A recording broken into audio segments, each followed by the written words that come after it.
We're going live. We're going live. We're going live. Are we live? Yes, we're live. We are live. Hello, everybody. Welcome to this week's Midweek Geek. And as I'm going on holiday at the end of the week, my brain is in holiday mode. So I just couldn't think of a suitable topic for tonight. So we're just going to have a bit of a game-related chat. Though I do have some questions to ask my panel and chat at some point.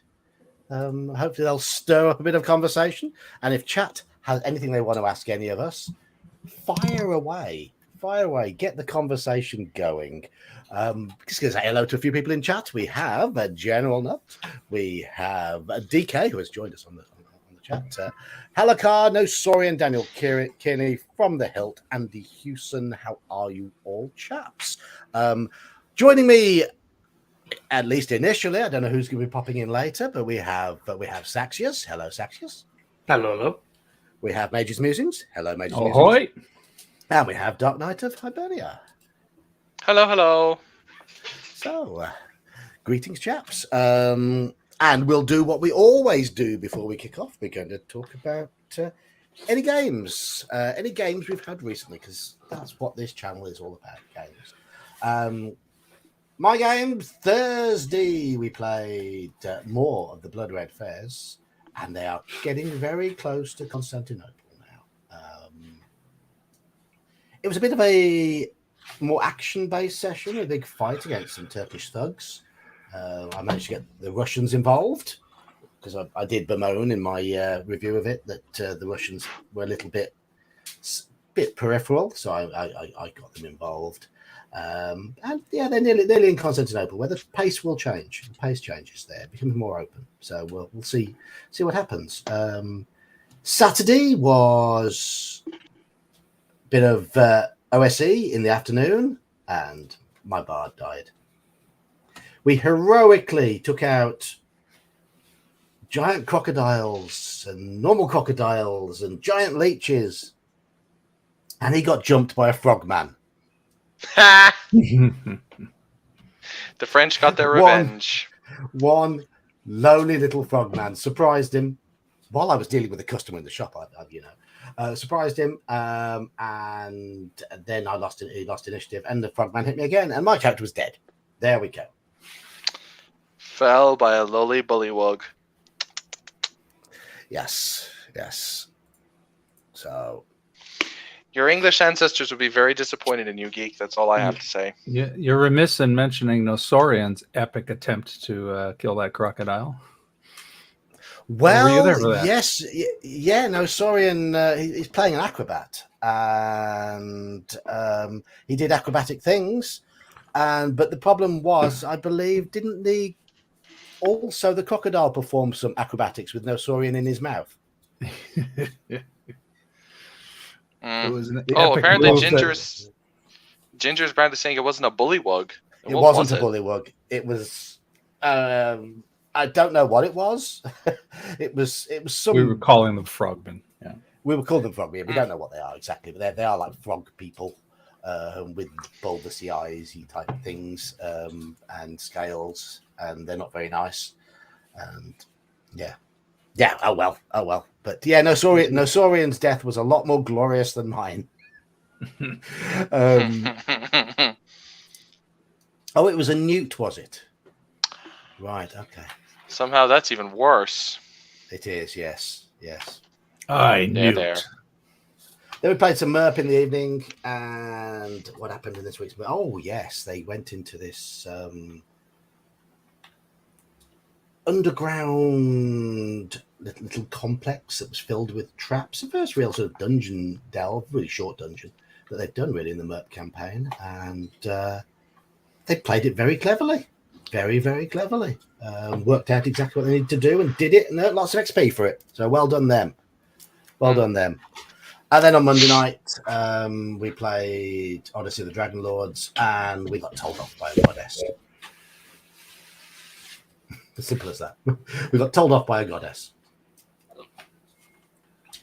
Oh well, my goddess as well, because the goddesses live as avatars on the world. In that, yeah. She told me off. That wasn't my what fault. were I wasn't the murderous one. you I playing a wasn't the cleric murderous one. or? No, I'm playing a warlock. Was this like 5e or something? It is. It is a 5e adaptation. 5e adaptation. Fair enough. Fair enough. And I'm playing a satyr in it. And yeah, I remember this. Yeah, I remember The this. Greek one. we had quite I'm playing a very Greek satyr, yes, but I quite enjoyed the bit of role playing where I was busy telling my goddess's sister, who was married to a mortal that she didn't like. One thing I like, I've decided to do a video on this sort of thing. I've started doing the script for it, but I haven't recorded any of it yet. It's about role playing different races, and one of the keys is to sort of sometimes not understand elements of human civilization. My satyr being a very free spirit, being quite animalistic, we had quite about 20 minutes of role playing where it was like he didn't understand the idea of marriage. Because why would he? Because satyrs are licentious, lusty, drunkard people. They're rustic gods, you know. Yeah, it's not in his race's culture. It's not in his nature. Yeah. So yeah, and that to me is an example of, I think, I'm not blowing my own trumpet there, but I think that's what I want to see when I see people play other races. I want to see that sort of confusion, that misunderstanding, those differences, and that dynamic, basically. Play up those differences, because you want them to feel as though they define the races in the world. So anyway, any gaming for you, Saxius? I had Sorry, a little bit of my real life group. We finally got a game together, played some more Red Hand of Doom. They are setting it up for they've completed the first act, which was fantastic. They were supposed to collapse a bridge, but because the players decided they were going to skip several parts of the beginning, then run back to do them, and then come back and then realize, oh wait, it's too late now. They started off very much with a chicken without a head, just running around rampantly. So I've herded them in the right direction, and they are going to be going into a swamp next to help out elves that have been pushed away from their lands by evil creatures and dragon-like beings that seems to be coming out of the swamps and raiding and attacking them. And surprise, surprise, from Act 1, they face a green dragon. And because one of the players, playing a warlock, decided that he wanted to pick me as the patron, I enacted my ability to call upon the warlock to do a deed. And he had to take the teeth of the green dragon and wear them. He's going to go and meet elves who are known for being snacks for green dragons. So they're going to have some hefty penalties when they go to the negotiations with the elves. So that will be fun for them. Good. And I'm looking forward to what's come next, because they're going to be fighting in the swamp with a black dragon and lots of water. Cool. It's Dungeons and Dragons, and you're making use of dragons. They had the whole Curse of Strahd game now, and we're going to take them to my next favorite one. So hopefully they will enjoy fighting actual dragons. And it's not a spoiler since I know that they don't watch this, but they've also pieced together that there are big events happening and Tiamat is involved. And the players some of the players are very good at asking the right questions, even though they are very new into the actual D&D lore of Forgotten Realms and such. So they're asking the right questions at the right time. Often new players do play in a quite a refreshing manner. So, it's good. They've learned. There are certain other things that they haven't learned. Like I can easily distract them by having events happen from NPCs, and I managed to lure one player away from the group while everyone else was sleeping in the camp, allowing me to do some shenanigery to the sleeping players. And it took them in game a few days to realize that, wait, why are some of our coins looking different than the others? Oh dear. It would be a terrible thing if someone had put scrying coins into our backpacks so that they could always find us. Oh, very nice. No, such a thing couldn't happen. No, not possible. No, nothing like that ever happens. I mean, it's still made out of silver, right? Like, yes, of course it is. It's fine. You can definitely use that in the shop. Yeah, on the head side of the coin, have a little moving eye watching them. Yeah, exactly. Anyway, that's me done. Yeah. Sean, and I know you played with you OSE, so that was entertaining, even despite your unfortunate death. So cleared out Gingerbeard's dungeon there, so that was fun. Didn't quite level as much as we thought we would, but there were a lot of us too. So yeah, we had a big party, didn't we? Big party. But it's coming along nicely. And Sunday I didn't play anything. Monday was my 5th ed game, the one I run online for people, which was good. The players actually had the dice working for them for a change, and they completely dominated the major encounter. They were all aghast, and I can't believe it. Nobody took a hit. It happens once in a while. I told them don't get used to it. But yeah, it was fun. I'm running them through the Lost Mine of Phandelver, and I had never run it before. I kept hearing a lot about it, so I picked it up. And it's a decent little adventure. It's not overly complex. It's a good starter. It's a good starter. It's got that little railroad beginning, but then you're in a sandbox kind of scenario with an overarching plot, and it's like it's the one thing I always hear about it is that initial, like that early goblin encounter is just lethal. So. Well, here's the thing. I'm running my OSR-esque house rules too, so the power levels are a little skewed as opposed to normal 5th ed. But that cave encounter was challenging to them. The first half of it, they were fighting for their lives. The second half of it, we had to do it over 2 sessions. The second half of it was this past Monday, and then they just dominated it. So it was interesting. A lot of that was the dice, and then they also wised up too, so their tactics were getting better.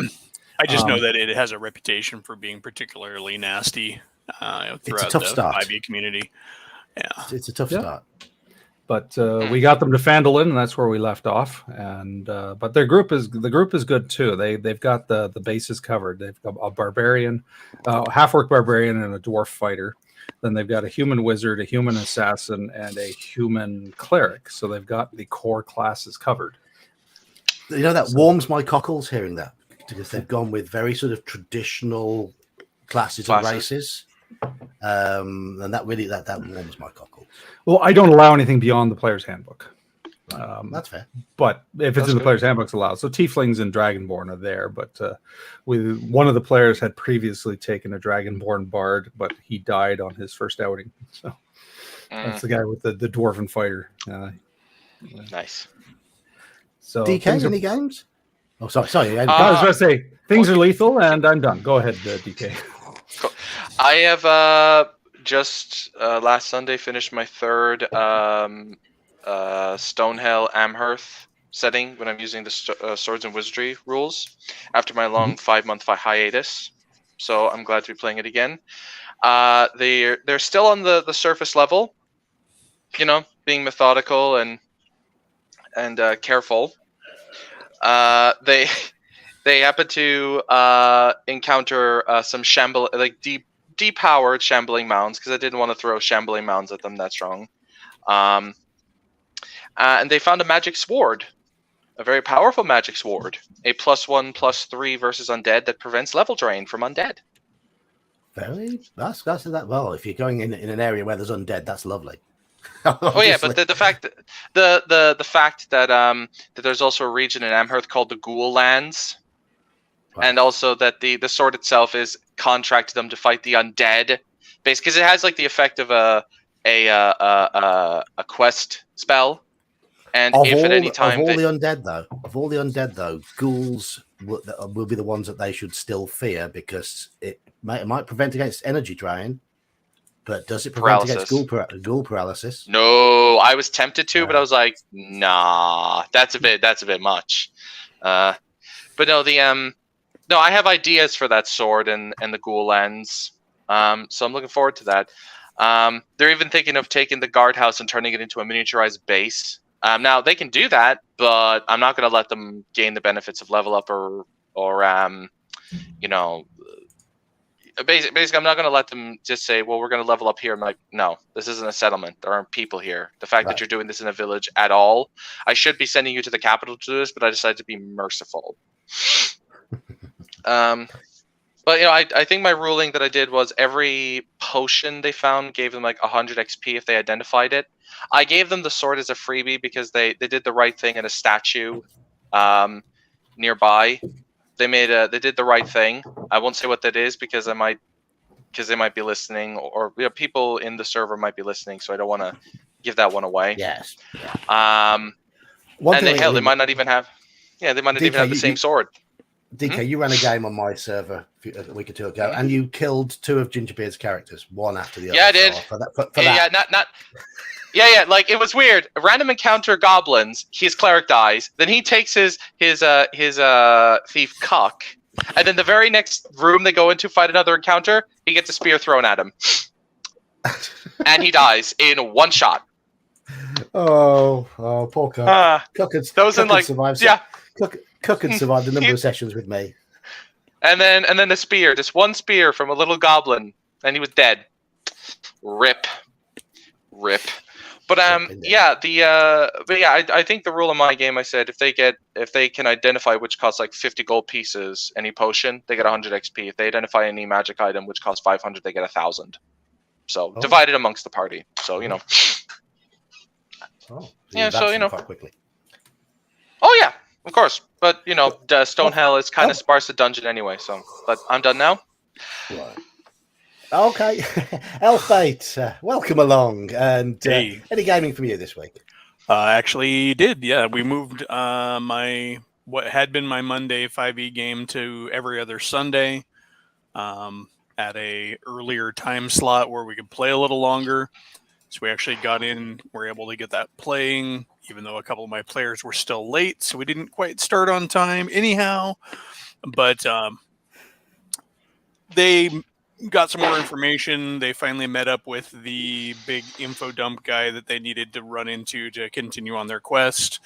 They've got some weird machinations in their brain about what they're going to do. They're going to go teleport to this high prominent point in the world to where they can look over this other place and try and see if they can see where they got to go so they can then teleport to that place.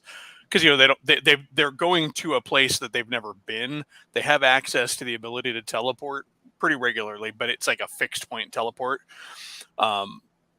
So they're kind of leapfrogging their teleports. Like, we got to go to this point so we can see where we're going, and then we're going to go back, and then we'll teleport to the new place because they're under a time crunch, and so there's no way they could actually.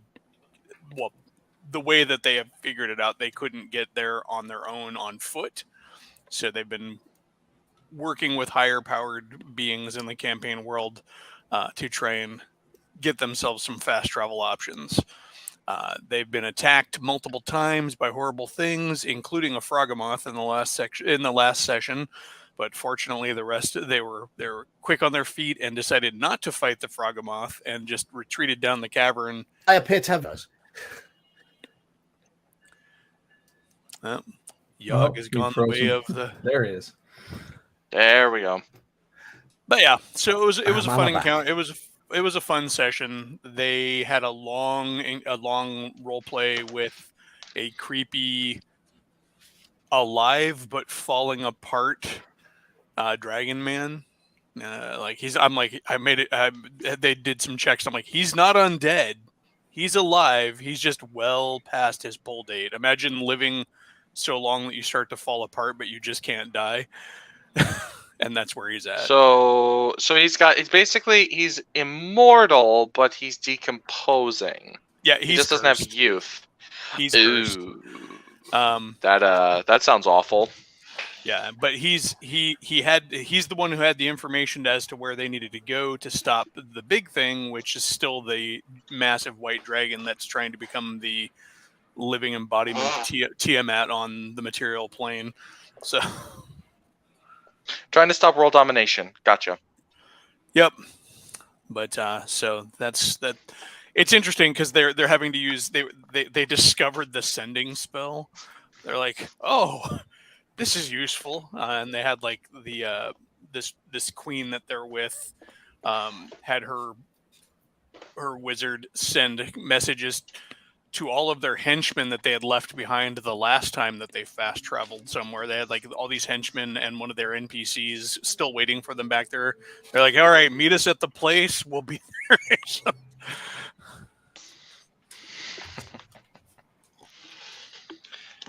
but yeah, it's interesting. They've still got this plan, but now they're like, I hope internet is. what was that? Okay. Breaking up again. Yeah, you're breaking up, Geek.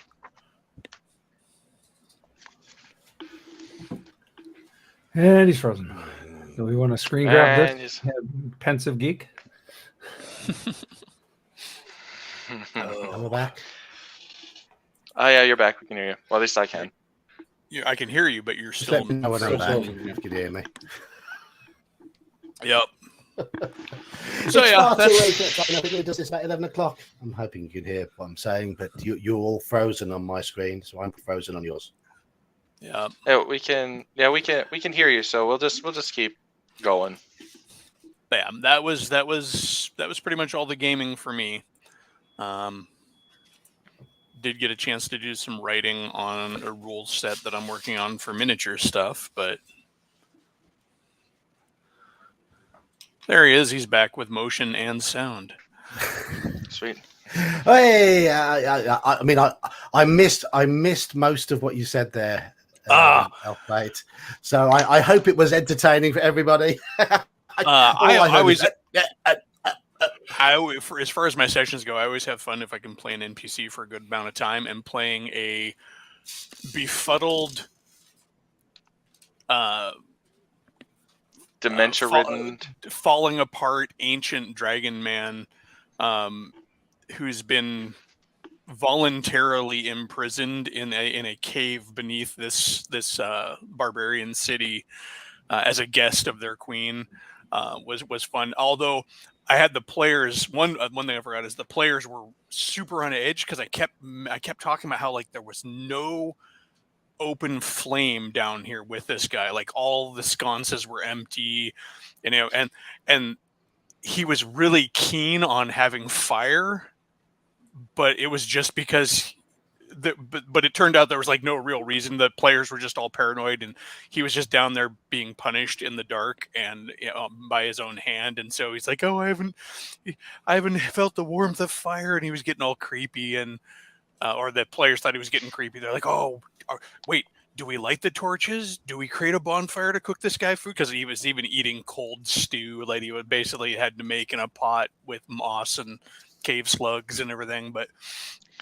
So the players were super worried that what would happen if they lit fires around him. I'm like, no, he's just happy to have fire. No, but that's great when you view your players with paranoia. Yeah, that's great. But sounds awesome.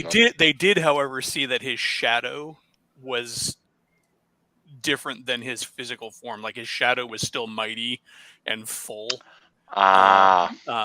And so that once they got the light of the fire on him, because when they first met him, he had a robe over his wings, and it looked like he was a big hunched back, almost like a Skeksis from Dark Crystal. Mm-hmm. And they asked him if that was his wings, and he's like, "Oh yes, that's my wings." And then can we see him? So he pulls off his robe, and they're all like bare, and like just big fingery bits of the wings with little shreds of the leather between them and stuff. And they're like, eh. The skin had holes in it, basically. Yeah. Oh, it was just in tatters. It wasn't even, there was more hole than skin between the fingers of his wings. And like at one, he had a gap in his side where they could see his rib cage, and his tail was bandaged together. And when Yeah. And you say this guy isn't undead. Nope, he just can't die. The curse of immortality. Yep. That's the worst. Yeah, I remember something from Greek myth happened to one of Eos's lovers. She asked Zeus to give him immortality, but neglected to ask him for youth, and then he withered and died. I think he turned into a cicada after that, or a grasshopper. I don't remember.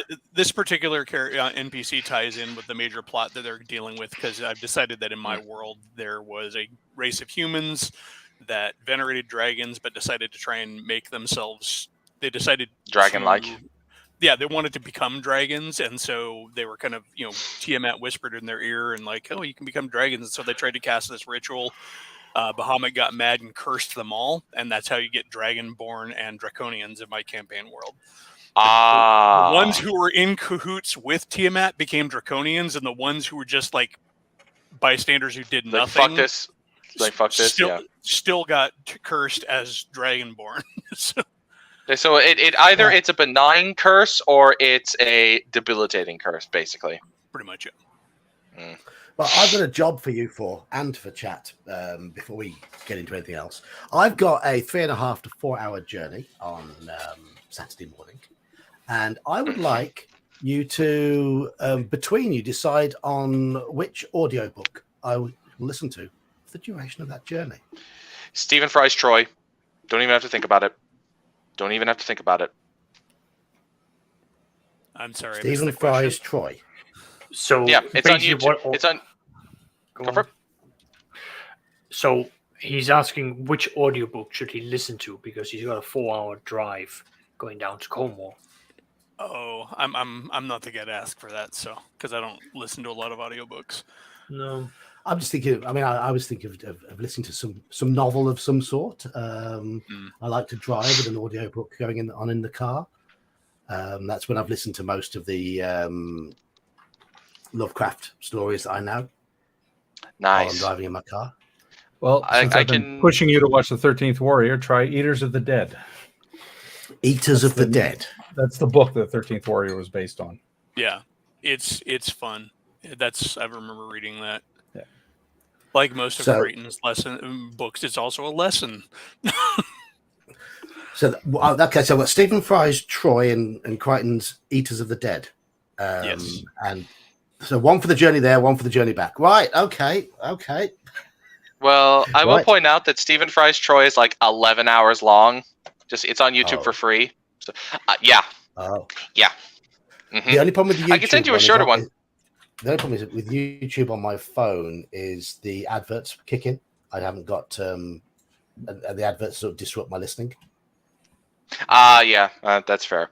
But you can listen to like the Robert E. Howard ones. They're like an hour long, and they don't, since they're public domain, I don't think they have ads on them. So I would recommend Tower of the Elephant or Phoenix on the Sword. Very good. Very, very good. Okay. I have some suggestions. Excellent. And chat have given me suggestions as well. Omen Al says, listen to Paradise Lost and Paradise Regained. Neil Gaiman's Norse Gods, Dean Koontz, Odd Thomas. If I can't listen to things at fast speed, I struggle to concentrate as it is. If it's going faster, I just lose it, lose it completely. But there's some suggestions. Excellent. So, I'm going to just to engage everybody in chat at the moment. I want you to take it in turns to tell me all about the most memorable encounter that you've had in a game as either player or DM in the last 12 months, and why. In the last 12 months. Yes. The single most memorable encounter that you've had as a player or a DM over the last 12 months, and why is it memorable? Got a number of good highlights. It's just difficult to pick the one. I've probably played 500 hours of gaming in the past year. So, Oh yeah, exactly. Pick pick one that's just stuck out. I will have to pick when at the end of the Curse of Strahd campaign, when everyone was tallying up everything, everyone was basically going like, "Great, we're going home. It's the end of a massive saga. We're so happy." I took the Paladin's sheet and I wrote that they had now fallen, and they had become the next Dark Mistress of Ravenloft, because that character, and I recounted every step where that character made a decision that had massive negative impacts to the party, the environment, and the NPCs surrounding the group, and why that was now beholden to her, that she had been throughout this campaign rising up to become the next Dark Mistress of the lands, and Ravenloft had chosen her to become the next Dark Mistress of the lands, and the player accepted it. And I vividly remember some of the players jumping up from their seats, loudly exclaiming, "What the is that?" And as they were backing away, looking at what had happened. So that was a very memorable thing, if I have to pick that. What was the? If I don't mind if I ask, what was the biggest? Like you said, there was multiple moments that led to the downfall. What was the one that had the biggest red flag where you're like, you are screwed? That was the moment where you knew definitively that they were going to be the Dark Lord. I knew from the very beginning, like from session 1, they are presented with the moral choice where a priest has locked away his son in the basement because his son has become a vampire. And the group has to make a decision at that point, and this one player basically hammered home they cannot make a decision. It is a family affair, and families should resolve such things. And I just sat there and went, "You are happy to allow a vamp for this to happen, and you're willing to basically, because he was a paladin of family and of basically kids and so forth. So it was a big center point for her to look after the families of that was within Ravenloft. So that became a focus point, and she would make many decisions that would be at the detriment to families as this would go on." Right. So sorry, just looking at Geeks. Yeah. Fucking knuckles, Jesus. Yep. Man. So that was at that very point, it was clear to me that she was a good target for this. And over the course of the year-long campaign, there were many other moments where she would make similar decisions. And the point where I thought it was just absolutely glorious was when she decided to convert a druid into becoming a follower of her faith. But she also decided that in the midst of all this, she would brand the druid to make sure he would remain loyal. Again, 5th edition, we're not exactly following the AD&D rules of paladins. Oh yeah, the corrupt, the corruption points and stuff like that. Yeah.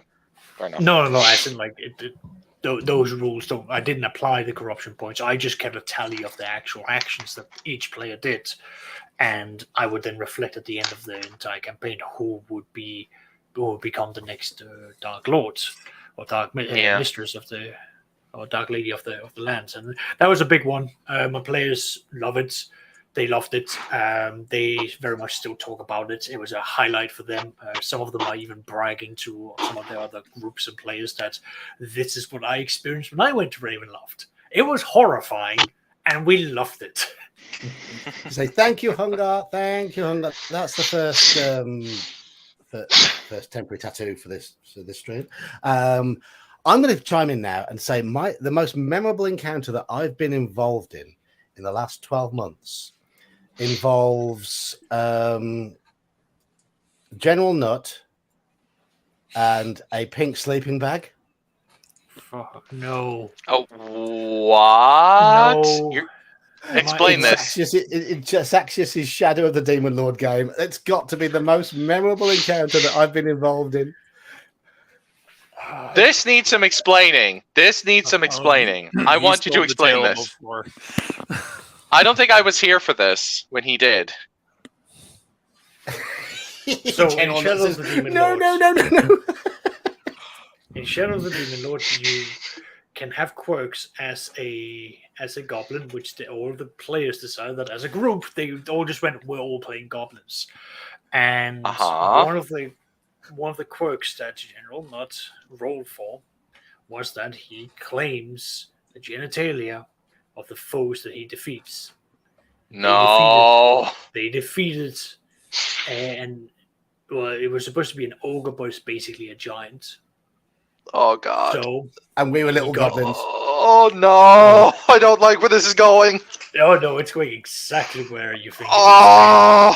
And fade to black. Yeah.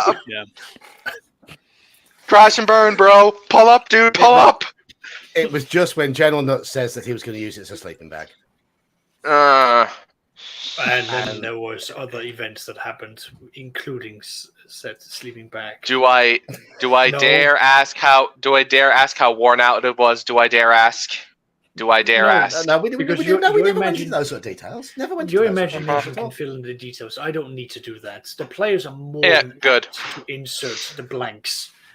But I have to say, I was on the brink of having You an were old man crying. accident. I was crying with laughter. I very nearly had You an old almost man fell off the accident on my table. chair because I was Yeah. laughing so much at the image. Right. Yeah. And And General whereas Nuts in I chat as well. whereas I get horrified when in one of Aaron the Pedantic games, people were smearing shit on their faces to cover up their camouflage when they could have just used mud, but they were insistent on using the shit because they were freaking degenerates. Look in the Odyssey of the Dragon Lords game. My satyr doesn't sleep in inns. He sleeps out in the stables. Oh yeah, that makes sense. And 'Cause he's half and goat. Yeah, and his idea of cleaning himself in the morning is a routine which does involve horse manure. Could just take a dirt a satyr. bath. He's a satyr. They don't wallow in their own filth. Like they're barbarians, but they're not savages. It doesn't say they don't wallow in their filth. Exactly. All right, fair enough. Satyrs, Mythology yeah, is vague on many points. It allows Yeah. for a lot of creative interpretations. sure, of course, yeah, okay. Jesus. No. And- Oh, go ahead. Go on then. So go on then. Memorable encounters. We've had one from Saxius, one I think from it's me. Mage's turn. Go on, Mage. Yeah. Well, it's sort of more of a player encounter. I mean, I've got so many, but I think what sticks out to me in the past year is the sight of a 65-year-old man moping and whining like a 10-year-old child because his character died, because his first level character died, to the point where he was sulking and moping. I could have sworn he was on the verge of tears. And the other players just kind of looking at each other and, what the hell? Yeah. Things are memorable for different reasons, and that would certainly be memorable.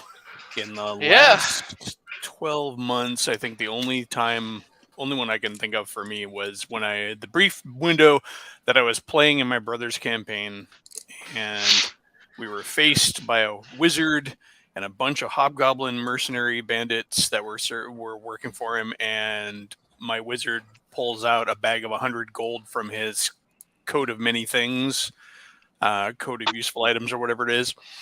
Yeah. And just like, he's like, I winged it. I'm like, I have 100 gold, that I can give you right now. What is it going to cost for you to not, basically what's it going to cost for you to turn coat? I basically mumbled under my breath, this wizard's going to get you killed because he's been in this encounter just kind of raving and crazy. And I'm like, he's going to get you killed. And the hobgoblin's like, DM describes the hobgoblins kind of, okay, I'm listening. I'm like, I got 100 gold right now. If you'll listen to me right now, and we can negotiate this later. Turns out it works, and the hobgoblin and his men join the village for the rest of the winter as extra security and then a good 50% of them stay on, having become residents of the town. And I'm like, that worked. So Nice. Any elves in the town for hobgoblins to eat? I don't know. Wasn't my game. Oh. Not my problem. Yeah, See, it was my brother's game, and so like I mean, we got this mercenary. He's been harassing the town for a while, but evidently, I'm like, you don't have to harass them. This is a wild and nasty place, and they could use some extra protection. I'm sure the town has the resources to pay you to protect them through the winter. And then we calculated that if they stayed there through the winter, a lot of them would settle down and find families, girlfriends, a sense of purpose, a warm bed, not die, not scraping by out in the wilderness, whatever the case may be. And so yeah, it worked. I mean, hobgoblins are traditionally Lawful. They're traditionally lawful evil, so they will do they will work with a structure of a society in whichever way benefits them. So if they're making money, then they're gaining from it. Yeah. And we were in Forgotten Realms. We're up in Icewind Dale. So we're up in the cold, freezy north. And yeah, I mean, he's like, I'm like, you can sit there out in the cold in your tents having to be raiders, or you can, have a substantial roof over your head and a warm hearth. And this crazy wizard is going to get you killed because if we get in a fight here, me and the rest of the party are going to kill you. They're intelligent. They'll go. And then being able to yeah. just throw down a bag of 100 gold onto the table is like, all right, that's yours. Just talk. Yeah. The rest of the party's like, you just gave him 100 gold. I'm like, it came out of my magic coat. I don't care. It's not like I had to earn it. I mean, in the earlier encounter, I pulled 2 whole mastiffs out of my coat. I mean, it's like, and I still had 2 to boot. Hobgoblins joining us. AB's from my part of the world, so hobgoblins joining a local town sounds like Redditch. Yeah, Redditch is a bit of a hole. Hello, AB. How you doing? Right. I say local town, local city. Britain's second largest city, Birmingham. Right. Just want to quickly, before we get on to anything else, Mage, tell us about this 1,000 subscriber giveaway that you've been finally managing to record. Well, it's only taken me a couple of weeks to cobble it together, but yes, tomorrow I should hopefully, if it's not up tomorrow, then it'll definitely be up Friday. But I'm going to work on it tonight, so I should get it done tomorrow afternoon. My 1,000 subscriber celebration. So I'll be announcing the winners of the giveaway that I did last week, and I recorded the screen. What is it? The comment picker. So I've got the names. People got prizes coming their way. You're not going to let us know in advance, a little sneaky peeky who might have won something. No. Oh. Okay. Geek wants to know. Geek wants to peek at the Christmas presents early. Yeah. I'll be right back, guys. You can see the presents. You just can't see who's getting the presents. Not their address, who they're addressed to. Yeah. So, what are the plans for the channel for the future? Now you've hit 1,000. Any ideas in the pipeline? Yeah, I'm obviously gonna continue with the recaps. Night Below is on hiatus for a couple of months, but I'm as of Friday, I'm going to be 9 episodes behind on OSE, so I'm going to start trying to catch up on those and crank those out. And Sweet. Watch the analytics. Try to get more Theorycraft out there. I've got people saying, "Hey, I like your recaps, but I want to see more rules explanations." And saying, As much as it loads me to have to acknowledge this, if you want to boost your algorithm, put out more shorts. Yeah, I mean one of the ones I put out last week had The worst module. One of those had 2,000 hits in the space of a couple of hours. It had a lot. It had as many downvotes as upvotes. So I tell you, we're quite going out to the right people. That has shifted now. It's shifted now. A lot of those downvotes have disappeared. So obviously there will have been bot accounts and spurious statistics there, because YouTube can get a bit screwy on that from time to time. It's still my most downvoted video by a mile in terms of ratio. But look, the downvotes still help with the algorithm anyway, because interaction. Yeah, it doesn't matter if it's negative or not. Like you know, so it doesn't really matter. Nice little clickbaity title, and worst module. I can't understand why it's getting all the downvotes. It's like all you're doing is factually showing, how bad it is. Yeah. I wouldn't have thought there were so many people who were a fan of that dog shit module. I did have one person comment, I'm so glad my children grew out of this satanic game. I think I saw that. Wow. Wow. You've interacted with a video, that's all I thought. Thanks. Yeah. I feel the urge, and you just need to find this short and just immediately respond to them and go like, no, they didn't. That was my reply. That was nice. Yeah, I would also like to point out, did they in a devil face? Yeah. But I just have to point out to these people, like, you know that most of those satanic images, those monsters that are satanic, they're evil, right? They're portrayed as evil. They are there to be slain by the heroes. Yeah. So I don't know what your problem is. That requires thinking. We don't. That's do true. That I know. Thinking. You're not from round these parts, are you, partner? We roll shiny math dice, and there is no thinking involved. Just clickety clack. I must have come back in the middle of a discussion of the Satanic Panic. I was just saying one of the comments on one of my shorts was I think it was a mother basically saying, "I'm so glad my children have grown out of this satanic game."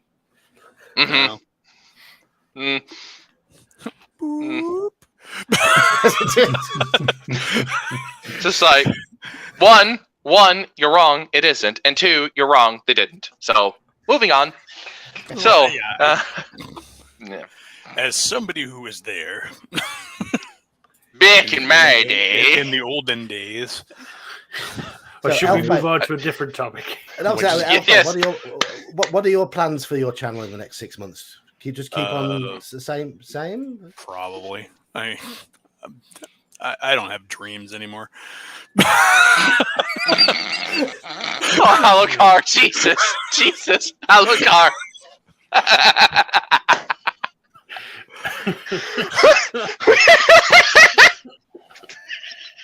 Listen, Shadowrun isn't real.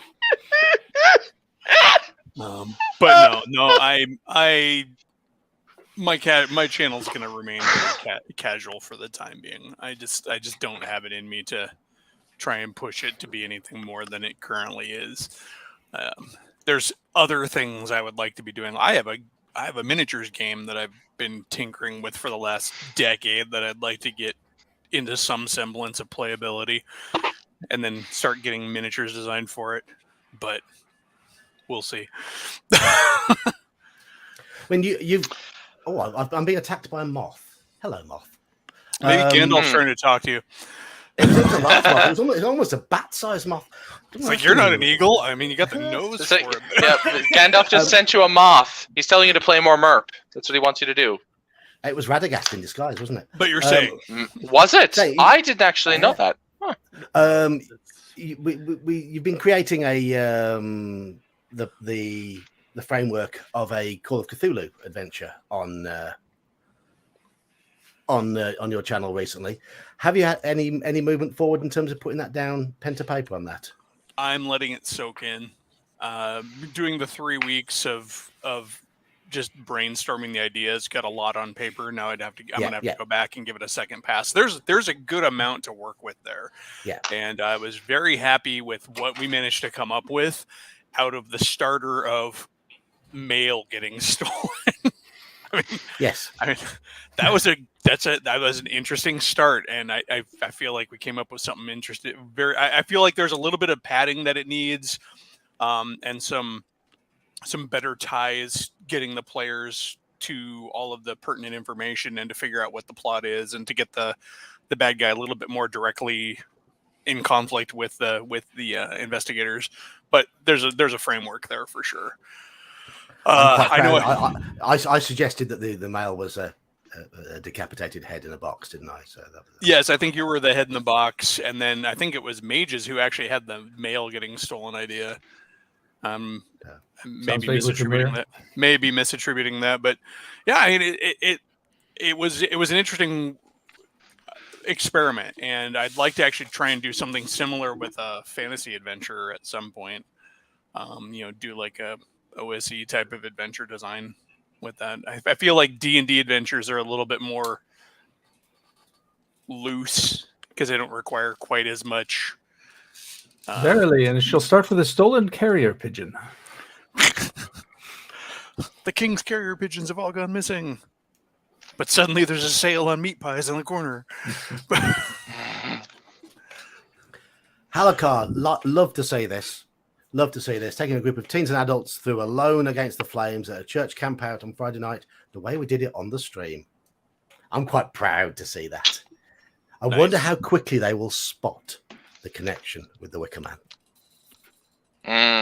Not the bees! No. It's an excellent introduction to Call of Duty with that. I will say, let's go back to your original thing about what's the most memorable thing for Sean. Oh, yeah, we did. Sean's already done his. Sean's already done his. Yeah. Oh yeah. Oh, 65-year-old did he? man moping like a child. Yes. Oh yeah. I completely forgot about that. We haven't. I mean, I can add the addendum that this is not a new player. He has actually played every edition of D&D since the 70s. Oh God. Okay, that makes it even. That's more depressing than anything. That's even worse. Okay. Moping his way since 1974. So DK, yours, please. Oh, mine? Well, it's not from within 12 months, but there was this one time. Within 12 months? There was this one time in D&D camp. No, I was playing in the Pedantines game. I remember I was playing my escaped slave fighter, Hadrian. And we had gone through what could only be described as the Viet Cong stronghold, the meat grinder. It was not fun. We got up to the second floor, and there was a portal. And we walked through the portal, only to find out that the portal had closed behind us. And there was a bone golem, and we had no magic weapons, bar one. And it was by the dwarf. Through a series of, we killed the thing. But what I found most memorable about it was we couldn't get back. We could not get back. And the first thing that went through my mind was, we have no food. We're going to have to eat each other to survive. Because my character's chaotic. So I'm like, like you do. So, yeah, I just found it kind of funny that the moment I was playing a chaotic character, my first thought was, how am I going to kill everyone so I don't starve to death? I just find it kind of funny. Right. There is actually a reason why my stream might be a bit jittery. Is I do have another window open, which is a YouTube window connecting to the stream, and I've done this on purpose because it's the only way I can create polls. I'm now going to create a series of polls, and I want everybody who's in chat to answer one way or the other in the poll and clarify their answer. Okay. And in no situation do I ever want to hear it depends or play it your way. You've got to be committed. First one is nice and easy, though. I'm just going to do it now. And you all, chat can all vote in this as well. So quite simply, this is the first question. It should be up there now.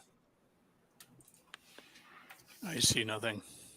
See nothing. It will be I can see it. In the what's it called? I do have a legit question. What do you mean by which ones?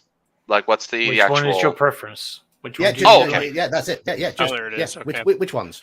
Which ones? Yes. Fair enough. Cool. And just tell me which ones. You forgot the third option there, John. Yes. But yeah, you forgot both. No, there is no third option. These are all going to be 50-50. It's very simple for me.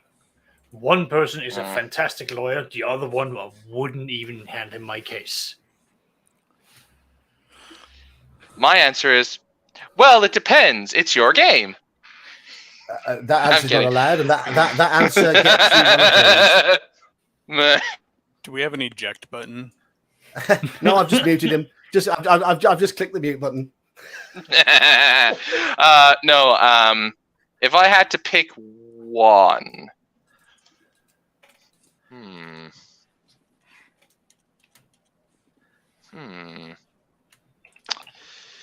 obviously I can't treat them as interchangeable titles. No, just simply answer. You're overthinking it. Overthinking. It's yes or no. It's my tism. I'm gonna go with demons.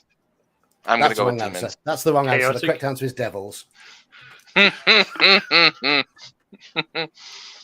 But that's just to give you the idea of the questions. I mean, how has it voted out? I mean, what are It's the still I voted there. 50-50. I prefer devil. Still I 50. prefer demons. I mean, so I voted demons.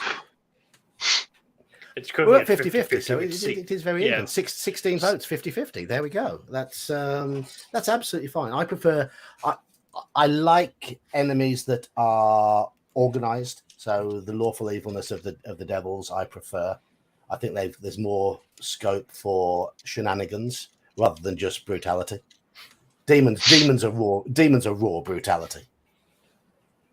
And that's bad because It's not bad. If you have to pick one, I would pick devils. I like them both, but if I have to pick one, it would be devils. Well, if the reason why I would pick demons is that I want my enemies to be unambiguous. Like on that scale, I wouldn't want the devils because you can work with the devil to fight a common enemy, and that common enemy would be the demons. Now, devils would still be bad, but it's like, which one's worse? The demons. Categorically, unarguably, they're much worse. You can still work with a demon against a common foe. It's just they're less reliable and they'll probably be more likely to stab you in the back. But being chaotic doesn't mean that they're dumb. It just means that they're, they have a different set of values. Oh yeah, I know. I'm just saying that the demons not are all of them. And demons aren't all brute force. I mean, they have some. I mean, succubi are demons. well, we know the YouTube algorithm prefers demons because without demon, you can't have demonetize. Hey. Right, but here's the second one. No. Again, there's no it depends. There's no it depends on your campaign. Just answer it absolutely categorically. Yeah.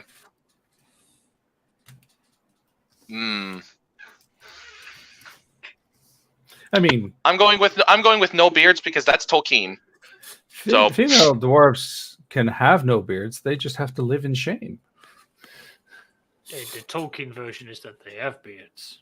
Yeah, I thought the Tolkien version that they. No. I thought the Tolkien. It's the Forgotten Realms ones that don't have beards. Tolkien's in fact, Tolkien's official statement, I believe, was like they're so similar that you really can't tell the difference. Yeah, I thought that was the joke. To the point where a lot of people don't even know if there are female dwarves. Outsiders aren't even sure. In the extended version of Lord of the Rings, Gimli explains that to most people, they can't see the difference between a man and a woman. To them, they just sort of spring out. He's making light of the dwarven situation, but that was it. Yeah. They do have beards by Tolkien. Right. Well, I'm an idiot. I misremembered that entire scene. No. It's been a while. I wanna actually, watch that film again. it's funny. I didn't see the joke. I didn't read the question because that's just me and taking tests. So I answered like yes, I like having a beard because I didn't see it was about dwarves because dwarves in my campaign world don't generally dwarf women don't have beards in my campaign world. I went with no beards, but that's because I want there to be a distinction between the two. And yeah, I mean, if you've clicked on no beard, then you are wrong. Well, I don't- You are wrong. You know, all dwarves have beards. If you play a dwarf without a beard, you're not playing a dwarf. no, then I'm playing a Slayer. Now Slayers have Well, beards; they just don't have hair. Yeah, well, you take that off, but take off the beard as well. Now you've got someone who's got a real passion for killing people now. I don't know. I think the Slayer King is cheating then because he's got a big old beard and more. Yeah. No, my dwarves appearance has been heavily influenced by the Kingdom of the Dwarves book most of my life. So in those books, they don't have beards. I always liked the way that they looked. So Okay. Talk amongst yourselves while I put the next one in. So, Well, at this point, I'm just motivated to actually start a YouTube channel to build up an audience, just so I can invite you back in, John, so I can sit there and say, "No, you are wrong. You are now in my domain. You are beyond salvageable." This is the level of pettiness No. you're encouraging. no, see, No, you're missing the obvious retort though. Is I don't care. No, not even. No. You guys are arguing from the position of perspective. There's an objective truth, and Saxius is objectively correct. Female dwarves don't have beards. End of discussion. It's not about opinion. It's easier than that. It's just you're Gen X. You're like I don't give a fuck.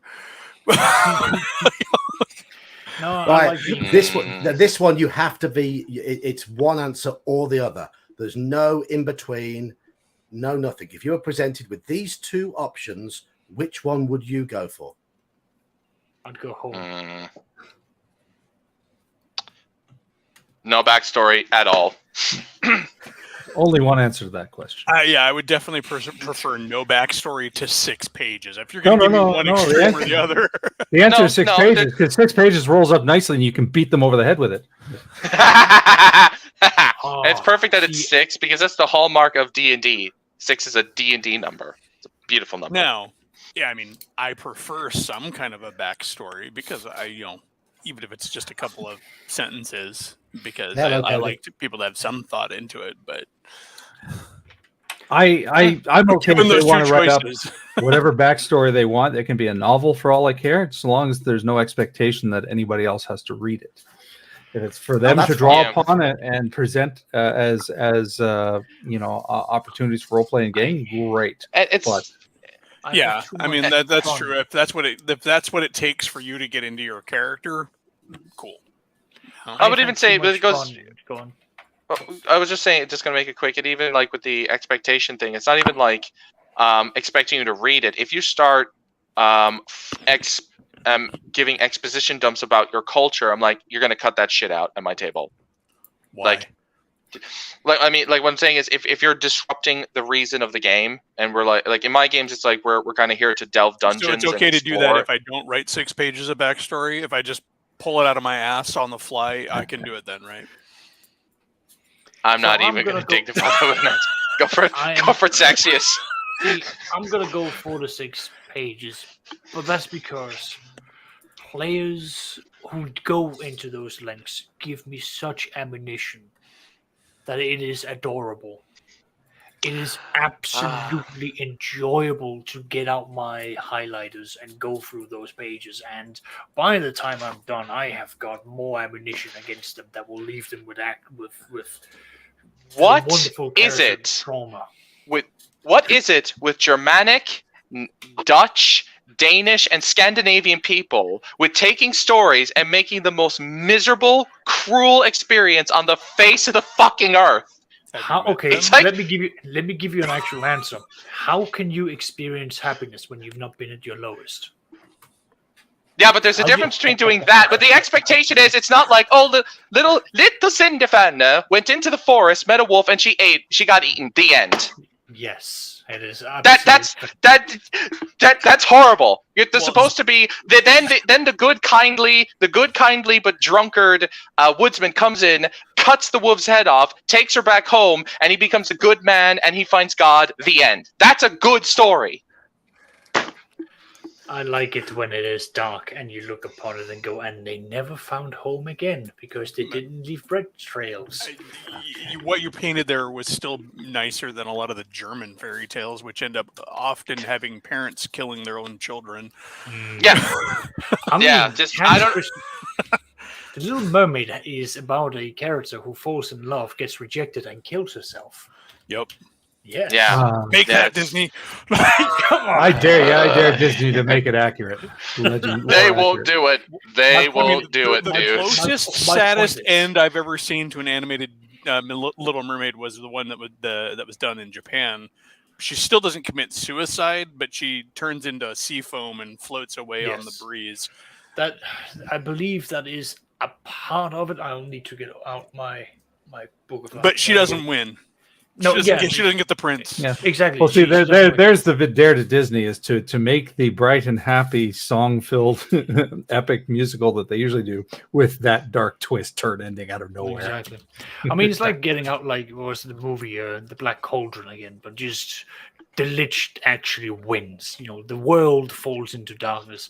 My point is, I feel like for the Black Cauldron to have existed, somebody had to walk in and chloroform Walt Disney for a moment, and then yeah, but a lot of people who made the Black Cauldron also ended up getting fired. Anyway, my point is, the people who give me 6 pages of backstories, they end up giving me ammunition because again, I make it clear, I might not use everything in your background, it might not all be used. I'm fine with the players putting this kind of effort into it, and I reserve the right to traumatize you because you're at my table, because you provide me with this.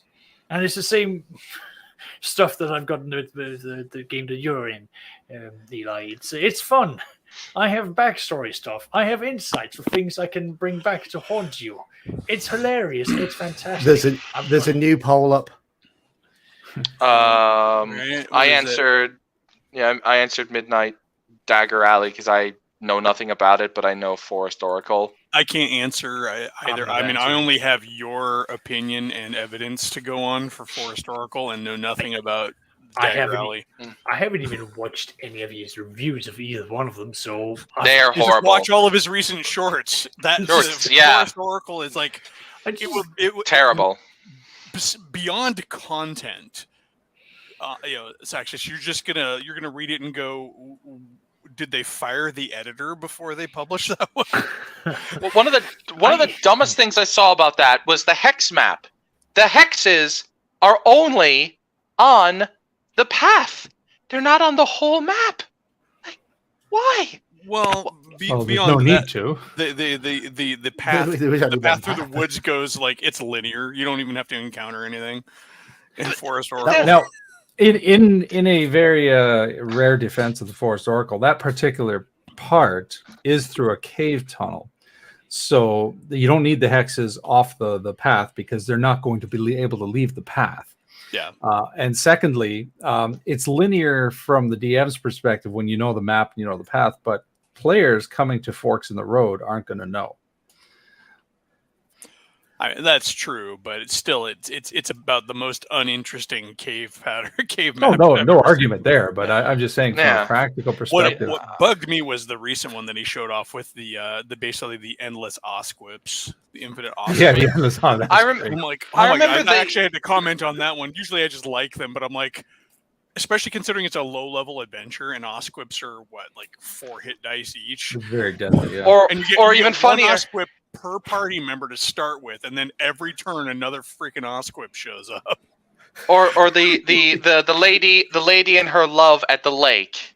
When I heard that one, I was like, oh my god. She literally gives the method to end the sleep after you cure the boyfriend of the sleep. Yeah, she had it all along. Yeah. Okay. The All right. Osquip thing also represents something that I absolutely hate that is sort of promoted by modern DMs is that the encounter should always be sort of catered to the party and you should change it on the fly. It's almost like codifying that idea. It's a Right? semi-quantum ogre. Yeah. Not quite. I mean, it's just crappy because I mean it breaks verisimilitude. I mean, well, your player, I guess, kind of mirroring your comment about the map. The players aren't ever gonna know when you do that, when they run into that there's exactly one for every one of them. Mhm. But still, it's a shit way to build an encounter. I mean, If a DM were to do that on the fly, it would be considered a dick move. you should. I mean, you should have a set number of Osquips, and if you want to have an adjoining layer with X number of Osquips and write that into that once combat starts, one Osquip will crawl from the layer every turn up to the maximum, kind of like they do with adjoining rooms with guard rooms and goblin stuff. That's fine. That's legit because there's some verisimilitude there. But endless freaking monster spawn. What are we, Gauntlet here? Or if it was like in the middle of the battle, the elf needs food badly. I mean, come on. or if it was like if you wanted the never-ending aspect of the Osquips, you could make them like they're cursed and come back from the dead. But if you destroy like a necromancer or a fetish or something like that, like you know what I mean? Like there's a way to do it where they keep coming back, but not if you in destroy a low-level adventure and not with Osquips that are 4-hit dice apiece. What? I thought. And they do 2d6 damage with their bites. Yeah, Osquips are like giant rats weren't bad enough. We're gonna make giant super monster rats. Question. You said this is low level. What's the recommended level for this? Because I don't know this. What's the level? 2 to 4. What? Yeah. So you're. Let's say you have a maxed out party of, in thinking in old school terms, let's say 6 players, right? Yeah. That are 4th level. Would be the recommended usually there, but each of them is. Let's say you're playing at max level for the adventure, and each of them is 4th level. They're immediately going to come in and be equaled. 1 4-hit die Osquip per adventurer, and then, of course, this is old school, so I mean the chances of everybody being exactly 4th level is not right there. But let's just say that they manage that. So they're going to start out on equal terms, and then every turn there's going to be another freaking 4-hit die. Well, not even equal terms, because there's a deceptive thing. Because the Osquips, your magic user still got like 2 hit points. No, not even that. Not even that. The Osquips do double damage. They do 2d6 damage. Oh yeah. Your players will do 1 die damage every time they hit something. Oh yeah. It's ridiculous. I was being. Yeah. Trying to flatten the math a bit, but even still, it's dumb. D&D level limits. I'm trying to come up with a creative way to describe how bad it is. It's for demi-humans, I assume. I love the encounter where there's 6 dwarven skeletons, all trapped under their own little piles of earth, and if one of them gets disturbed, then they all manage to climb out of their piles of earth that have trapped them all individually, and it's what it's just like the ceiling has coordinated killing those dwarves many eons ago in 6 perfect little piles of earth. What? They're not. That's not like they're under a big pile. There's individual. Each one is under an individual pile of earth. Did they decide to bury them a lot? It said they were workers and they were caught under a pile of earth. I don't know. This is so stupid. This is so stupid. It is. Yes, it is. The whole module's like Anyways, I'm enjoying the next one. Yeah. Yeah. Level limits. Yes. 45% of people are wrong on this one. Well, we never played with them back in the day. We thought it was dumb. Like, I will happily take the class restrictions to give it some flavoring, but that will be on the behest that the party's okay with that.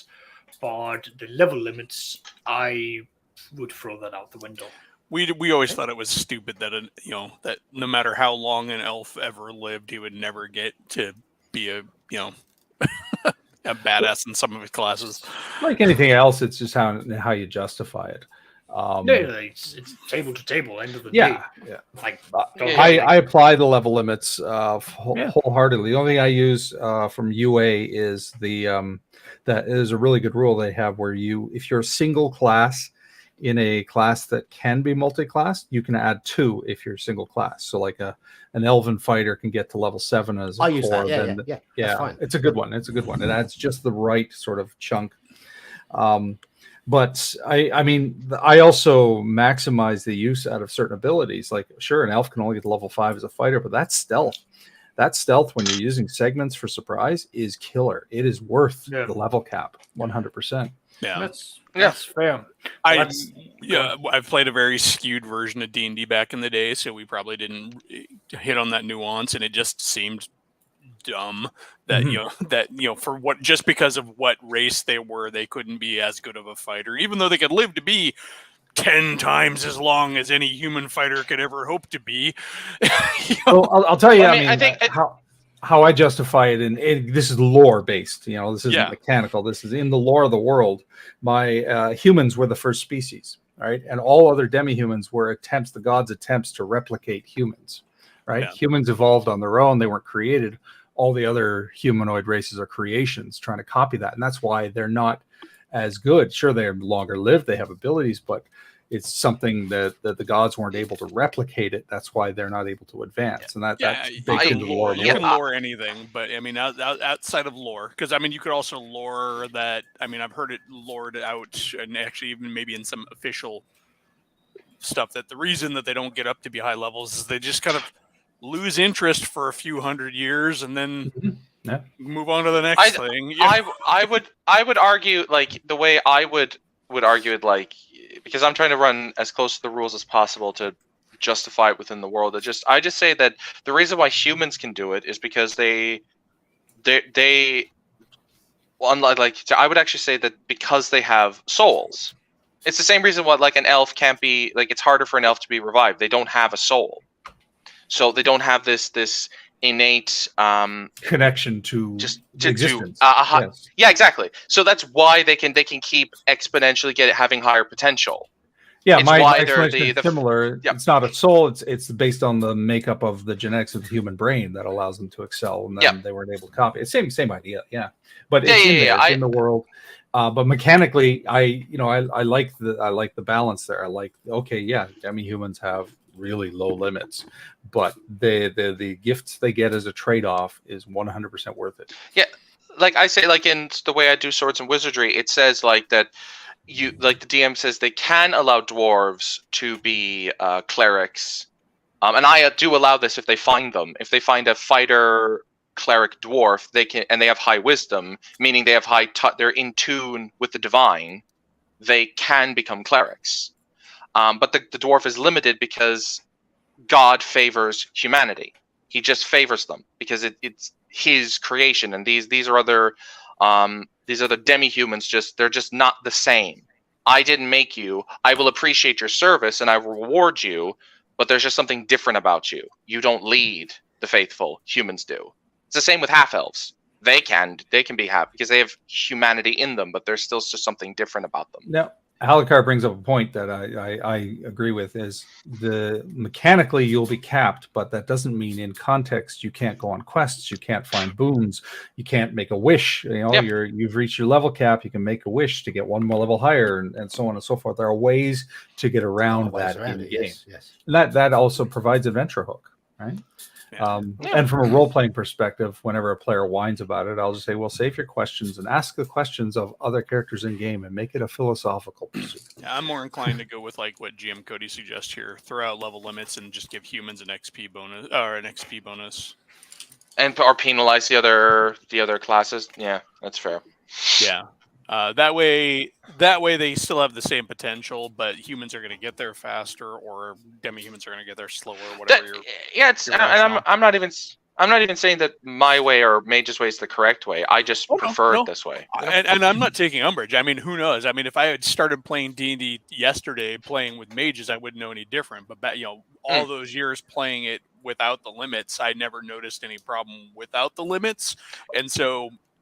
I think would I have played with. I don't have an issue. Like I have started playing with. I did start out playing without limits, and I found it kind of like my first question is because I noticed this because nobody played humans except very niche reasons, and it's like, well, why wouldn't you just play a demi-human? They have all the benefits of being humans with none of the power downsides. gamer, you power gamer. Oh. Well, I know how I'll terrible. of answer me. that one for you. Even if you are eliminating level limits, if you are using the charisma and racial modifiers as you should be, humans will still be the preferred race because they get a neutral response from most people, whereas most of the other races have a. No, this isn't 5e. 5e doesn't have this kind of stuff. Like 5e. that's what I Well, started with. Yeah. Got it. Well, I'm talking obviously advanced, but you want that crunchy plus 15% preferred racial bonus when you're dealing with the humans. Yeah, I still made mostly humans even without our level limit type stuff back in the day because I play humans.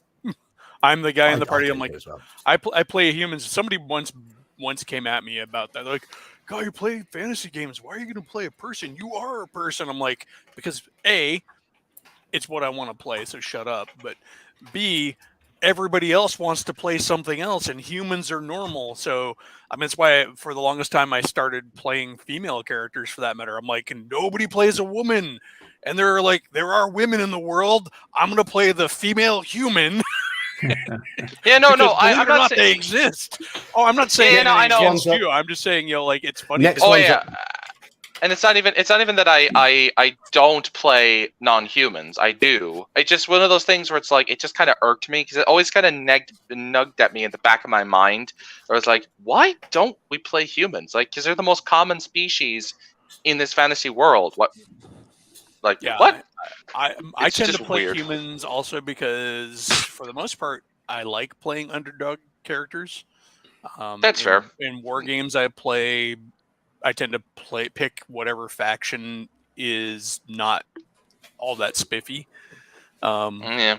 I think and there's also another reason why people do it. It's just to promote humanocentric games, and it's also for game balance. That's another reason why you put level limits on. So Yeah. Well, Spelljammer I know and that's Dark not. Sun's close. I didn't vote on it because I know nothing about either of them, so I abstain. I agree with Sash. I'd take the space adventure because if you have a Spelljammer, you can always fly to the Dark Sun world. I enjoyed Fair enough. Spelljammer when we played it. I know enough about Dark Sun that I didn't buy the box set. So, I mean, Dark Sun's a great setting. I enjoy Dark Sun. We lost John. Oh shit, we lost. Damn. I prefer though Spelljammer. Dark Sun's kind of, I don't know. Isn't that the one where you have to keep digging? No. What? The one you have to keep digging down to get away from the sun because it's trying to kill you or something? That's not about. Well, the sun is trying to kill you, but you're not digging. That's true of the sun on any world. True. Yeah, I mean, Dark Sun compared to Spelljammer, Dark Sun is very one trick. By the way, Omenal says you can't go to Dark Sun apparently. Well, the same reason is that you can't go to Ravenloft, but Ravenloft's a different plane, though. That's different. Dark Sun is, as far as I understood, wasn't off limits. If I'm running Spelljammer and I tell you can go to Dark Sun, you can go to Dark Sun. Anyways, not important. The point is, why would we pick one over the other? I mean, it's just. Oh, we're at 50-50 now. It's the whole, like, I've had this argument with other individuals where it's like, oh, but survival is the reward. It's like, yeah, I get it, but if that is the point of the entire setup, no. Like, there are many other things about Dark Sun that is very appealing, but ultimately it's just fantasy apocalypse. Yeah, I think it can certainly be made into a great game. It just that kind of setting doesn't appeal to me. I'm a big apocalypse guy, so I think that would appeal to me, but I'm kind of weird like that. I really feel that people who peg Dark Sun as apocalypse gaming are actually on the wrong track. That's right. It has a veneer of apocalypse, but really it's Sword and Planet. Dark Sun was TSR's answer to John Carter of Mars, and that's how it should be played. You have the environmental theme that John Carter kind of had, but it's Would it also have elements of Dune in it as well? to an extent. I mean, but I think if you're playing it as like apocalypse, post-apocalypse kind of thing, you're really missing the point of Dark Sun, because Dark Sun was much more Sword and Planet, because it is enclaves and sorcerer kings and weird, crazy races outside the norm and psionic powers, and because everything on Dark Sun is psionic. I definitely will have to table that because of the whole everything psionic. But that's just a preference. But I am not a psionic enjoyer. Well, Neither and am I. that was fine. part of their I Yeah. mean, that was their thing, though. Like, Yeah, it Ravenloft was the game that leans into the horror elements of D&D. Spelljammer was the game that kind of leans into that whole almost swashbuckly space adventure thing. Yeah. And Dark Sun was their outlet to have a psionic setting, because psionics are sort of the bastard stepchild of D&D. And then someone quickly get a screenshot of John's face right now. and then, but I can see that when they wrote Dark Sun, they're clearly like, wouldn't it be cool if we wrote a world where we just leaned into psionics? And whether you like them or not, I mean, I can understand what they're going with there, and that's also really easy to sub out. You can just change psionics to innate spellcasting abilities for everybody. But with Dark Sun, thematically, that's kind of weird because it's a planet racked with magic. So, just out of curiosity, since you know more about it, Elf, would you say that there's kind of a Fallout vibe to it? Not really? No, I would say not a Fallout vibe, because you're looking at a world that has evolved. It's been wrecked long enough that people have a new status quo. There's a new solid state for that world, whereas Fallout exists while people are still trying to make something out of the failed state. They're starting to get to their new solid state in Fallout, but they're still in flux, basically. Yeah, whereas Dark Sun, it's been like that long enough to where everybody's just settled in. They have an established paradigm. Gotcha. Okay. Exactly. Oh, Elmanal says it's a dying world. It is a dying world because the world used to be like every other fantasy world, except for the magic they had stripped all the life out of the earth. Earth as in lowercase earth, stripped all the life out of the planet. And so that kind of magic, it basically created an ecological disaster on the planet, and that's where they're at now. So anyway, I would recommend, if you have any interest in what's been said so far, take some time out to listen to some other people on YouTube about Dark Sun. Maybe get a copy of the PDFs and then read through it yourself, because really it is the best to make your own opinion about this at the end of the day. Oh yeah, by reading. But I just want to parrot somebody else's opinion. Absolutely. Look, I mean, honestly, if you like pretty rich, deep world building, Dark Sun is a major departure from your typical D&D. That's one thing I will give it. Yes, I like the setting. Again, I like the setting. I really like Dark Sun, but as far as picking between Dark Sun and Spelljammer to play in, it would almost always be Spelljammer. Oh, John has returned. Yes. Excellent. Just in time. Awesome. I'm looking forward for his next freeze, so I can start taking more snippets. We've exhausted the Dark Sun Spelljammer debate. Oh, yeah. Excellent. The correct answer there is Dark Sun, because Spelljammer has sci-fi elements which should never be included in. Dark Sun has sci-fi elements. Sci-fi elements really, too. Not really. Not nowhere near as much. Nowhere near as much. Everything in Dark Sun is psionic. I would definitely run Spelljammer over before Dark Sun. Yeah. Anyway. Well, Spelljammer. I mean, what is sci-fi about Spelljammer? Let me ask. Spaceships? No. you have magical ships flying through the phlogiston. No, you have spaceships. Your spaceships. No, they're big. They're big wooden ships that can fly with magic. I see no science. Do you, Elf? No, don't like it.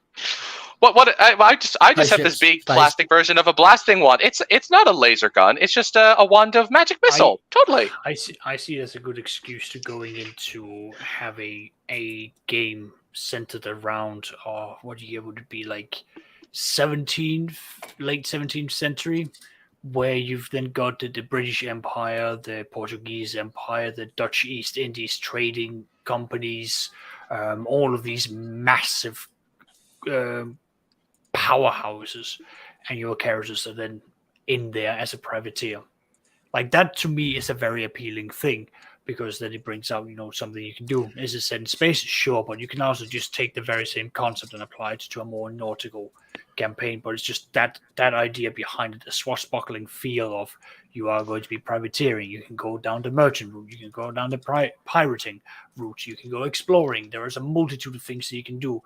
And yes, you're traveling between stars and what have you within Spelljammer, but it's that theme that you can go by that's set up. Because to my understanding, like, the Elven Empire or the Elven Kingdom is meant to be a representation of the British Empire, which I very much like that idea. And then you've got all the other empires and kingdoms and trading companies from that time period. Like, my inner history nerd is just loving that concept. And second edition Spelljammer is much deeper than the new version. I mean, the only thing about the new version that I really like is that instead of putting it out in space, they just turned it into the astral sea, which kind of fits into the cosmology of D&D anyways. Which when I first picked up Spelljammer, I thought it was in the astral sea back in the day. And then I'm like, oh, no, they're going with this whole, like, crystal spheres space thing. And that was fine because it was based on medieval cosmology, but yeah, the new version is on the astral sea, but the depth. The one thing that was really missing in the new 5e version is the old version had all these different cool ways that different races achieved flight with their ships, and in the new version, it's like there's one way. It's all like the dwarves had these furnaces that they had to chuck magic items into and burn to power their ships. I'm like, I can imagine that. They're like, all right, well, here's that pile of +1 swords we got. That's actually a great way to keep the magic down. It's like, it's funny. You got to sacrifice your magic if you don't want to be stuck in the middle of space. Yeah. Jamie, you'll have to give up your ring of protection. Well, every D&D party's got a dead enchanted body swords in old school D&D. Yeah, it's like no. It gives +1 to armor and +1 to saves in a 5-foot radius. You're not getting this. It's mine. It's my precious. Literally thinking about, like, you just get a wizard, you get him to cast all of the protection spells upon himself, and you just yeet him into the furnace. That's all. Right, next poll is up. Next poll is up. All right, next poll is up. Okay. Oh God, that's like choosing between chopping off my hand and chopping off my foot. Listen, that sucks. You need one to work. The other one can be replaced. I'll go with the evil I know. Yeah, yes. Likewise. I've read 3rd edition, so I'm going to probably go with 3rd edition. I'm going with that one. Cheers, I've actually read it. Who's leaving? Bye, Slan. Oh, Slan. Slan. Bye. Yeah, evil I know, even though I despise 3rd edition. Yeah, but I think that's the ongoing discussion about it. I mean, I have read the parts of the 4th edition one just to cement my stance on it, but I mean, if I approach 3rd ed the way I approach 5th ed, I could probably make it work anyway. Similar ideas. The thing is, though, like, when you court 3rd ed, you also court a very specific type of gamers who will come in very number crunchy, high, and that because the entire system is set up to be for those very niche taste. It's you need to, like, have a very good session here of, like, this is how I am going to be doing this, blah blah blah. because there's just so many rules for everything, and you also have to pre-select which books you will actually want to you use. have to kind of outlaw splat books. Yeah, there is a very I like third edition because of the massive expansion, but it's also one of its huge flaws. I do that with any system, though. I basically cultivate the books I'm going to use, and I lay those parameters, so that wouldn't change anyway for me. No, good. Well, I've heard people actually argue that the DM, even considering cutting out splat books, should be basically they treat it as if it's blasphemous because the books exist, therefore the players have an expectation to be able to use it. Therefore, you should allow it. Okay, that's Okay. but the books are of dubious quality though, because that doesn't matter. Be published by anybody and with little to no editorial process. Let me bring up the rule that I had when I was in university. My rule was, if I do not own the book, you are not allowed to use it. I owned 18 splat books for the third edition. That's not enough. I don't even think I was halfway up for covering all of the splat books. Well, I mean, is one officially sanctioned, like we'll say TSR or WotC books, but two, just the guy I heard that argue said it wouldn't even matter. Like you should just, if that's your rule, you should have the splat books because you're the DM, and people go in with the game with certain expectations. And if you don't meet those expectations, you're a bad DM. Well, okay, they can make those arguments, but they're stupid. So that's a dumb opinion. Yeah.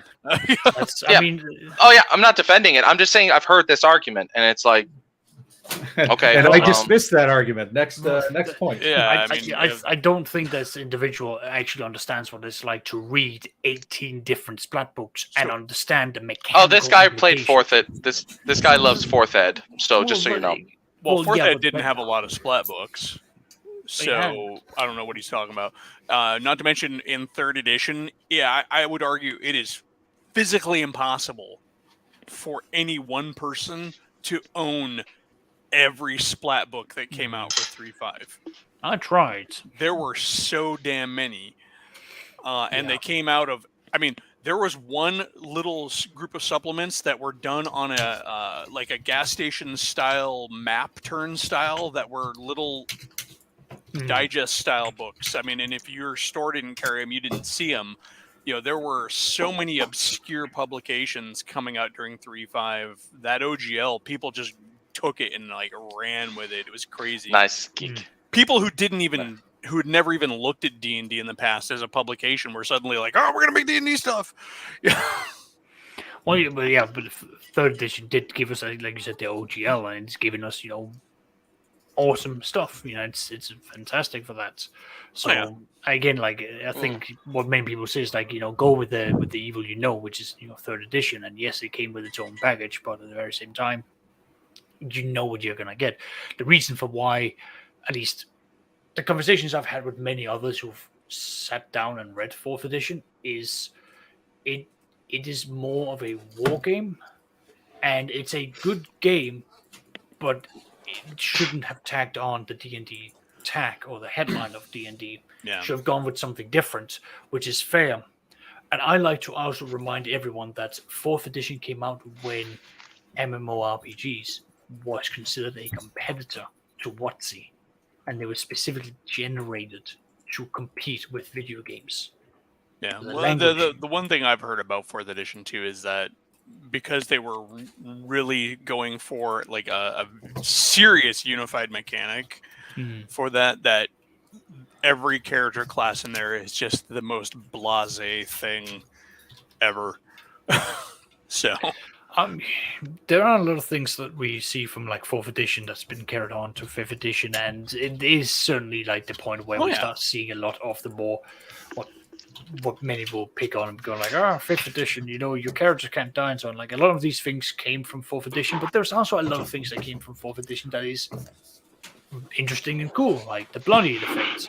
I know that's been mentioned a few times, and it's just a way for you to have a BBEG that when they get really badly damaged, now suddenly they get more power and they become more dangerous. That's an Yeah. awesome thing to The have. minion rules. The minion rules is also something that a lot of people praise about 4th edition. Yeah. Both of those Yeah. rules were left behind and not put into anything officially published by WotC, though. And that's Both unfortunate. the That's Bloodied and the unfortunate. Minion. It, Yeah.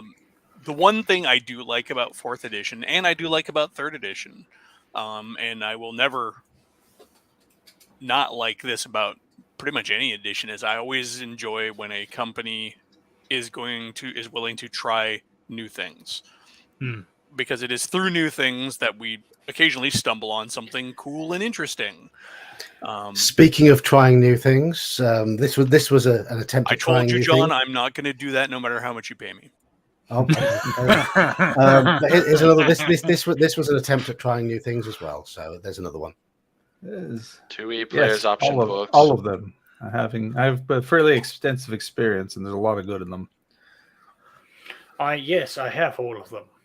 No, not whether you have them. Whether we should use all of them. Or I would say I will say no, just because I'm a big meanie head.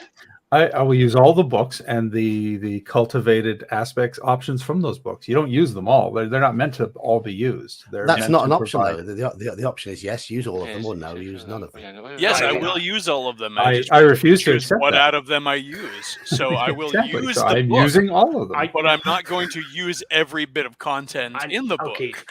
Yes, use all of them, because all of them combined will allow you to have all of the information that you would need to get exactly what you want. So that's my stance. Because And you know, if we're really going to get down to it, a couple of them I might use for fish wrapping or toilet paper.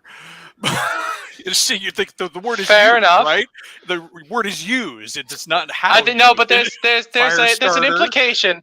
There's an implication that you're about to use them in D&D. It's like, dude, I'm a big meanie head, and I happen to think that there's a cutoff point where too many options is too many options. When you have to buy- 100%. The options books present a variety of options. They're not meant to be used in their entirety. Like the Spells and Magic book has some great alternative magic systems, but you don't necessarily use them all. But let's look over the platonic ideal, the absolute extremes. If you had to read all the books and use everything from them, or use none of them, which would you pick? Well, if you're using none of them, you're not playing a game. of the options Of the options. Of the option books.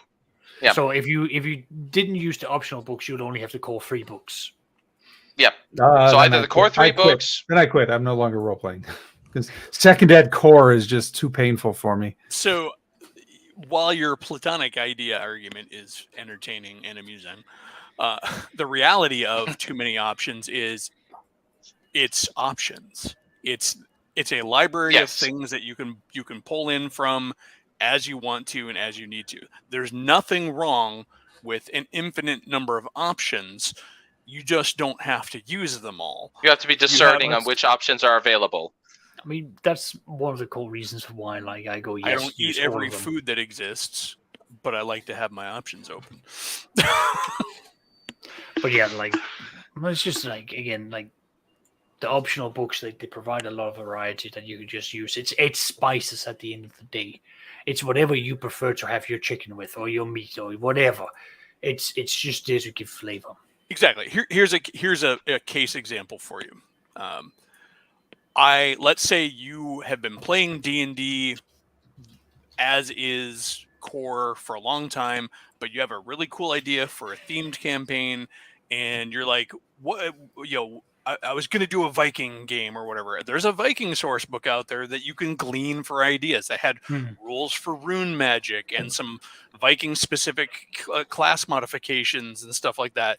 So the nice thing about having that option is, like, I as a DM don't have to come up with it now whole cloth. I mean, even though I have the ability to do so, it's already there for me. And I may never use it again outside of that campaign, but But that's the point of view I often come from. It's like I prefer to have official books, to have a framework to work within from, or work from, at least have the groundwork done for me. Yeah. Because that way I've got something I can read and I can fall back to and be like, well, this is what the book says, we're going to be going this way. But that's me. But like others prefer to then build everything to the ground up, or just decide, like John, just go like, you know what? I'll throw my pants into the air and just run wildly in there, and we'll just do whatever comes into my mind, because we've got no control. Right. I next feel there are question. some context that I am missing. There is no context here. That is just me just deciding to throw words together and somehow. The next poll is up. Oh, okay, one sec. Oh my god. Yeah, I'm gonna go So- with no. No, maybe no. No, maybe no. Maybe I think I'll go with no. Maybe. I think I'm gonna go with no. What about you, Elf? Why? What do you think? Why do I'm you not even going dislike to the dignify idea? that with an answer. Why are you denying us the ability to seeing gnomes riding war dogs into battle? Because gnomes are filthy little stumpies who don't deserve the glory of a crusade, except to Have be you on the receiving end of one. Have you ever sat down and read the Halfling and Gnome Splat book from 2nd edition? No, because I don't have no desire to. You are missing out on some wonderful tactics of war from the gnomes. Oh Yep. my god, there are some great things that they can do using illusions. Oh, That's great. But that's not Um, paladins. That's not paladins. Hunt. That's not paladins. I always don't thought care. The halfling sheriff was good. Well, I guess Yeah. a gnome fighter illusionist would be a paladin in their culture, right? Yeah. No. No, because they don't have divine magic. They don't turn the You- undead. They Doesn't don't- matter. No. Listen, are you disbelieving the magic that's in front of you? Yeah, because because well, not disbelieving that it's magic, but it's not miracles, which is what clerics and paladins do. You can't tell the difference. Yes, I can. No, you can't. Can a cleric cast magic missile? No. Can a Well, an illusionist can most assuredly make you think that there are miracles happening in front of you. Sure. Ah, Sure. Well, as then long I as would it's just not say healing. that. Well, see, I know for a fact that they if they're claiming to be paladins, then I would say, but you're a gnome. But categorically, you're not a paladin because gnomes can't be paladins. Well, here's proof that gnome illusionist fighters are divine, because they have achieved the miracle of uniting you and Geek on a subject. Yeah, that's true. Geek and I have been united on subjects before. We have. And that's when hell freezes over, because I can see I my. love the gnome. I love the gnome thief illusionist sort of idea. The tricky little gnome, but gnome paladins. No. No, sir. No, sir. Well, you Gnome can say sorcerers. No, James. say- Oh God. Say nay all you want. I want to see these things happen, because sometimes it's just worth it. Now, I may be persuaded to allow halflings to be paladins. Maybe, because they are pure of heart and honorable and brave and true. But even that would be a stretch. That's No. racist. We. Yes, and I don't care. I just want to see a Tinga Gnome paladin. And That's do all I you want to want to see. know why? On some level, let's go back to Tolkien, because I believe the halflings are related to humans. So technically,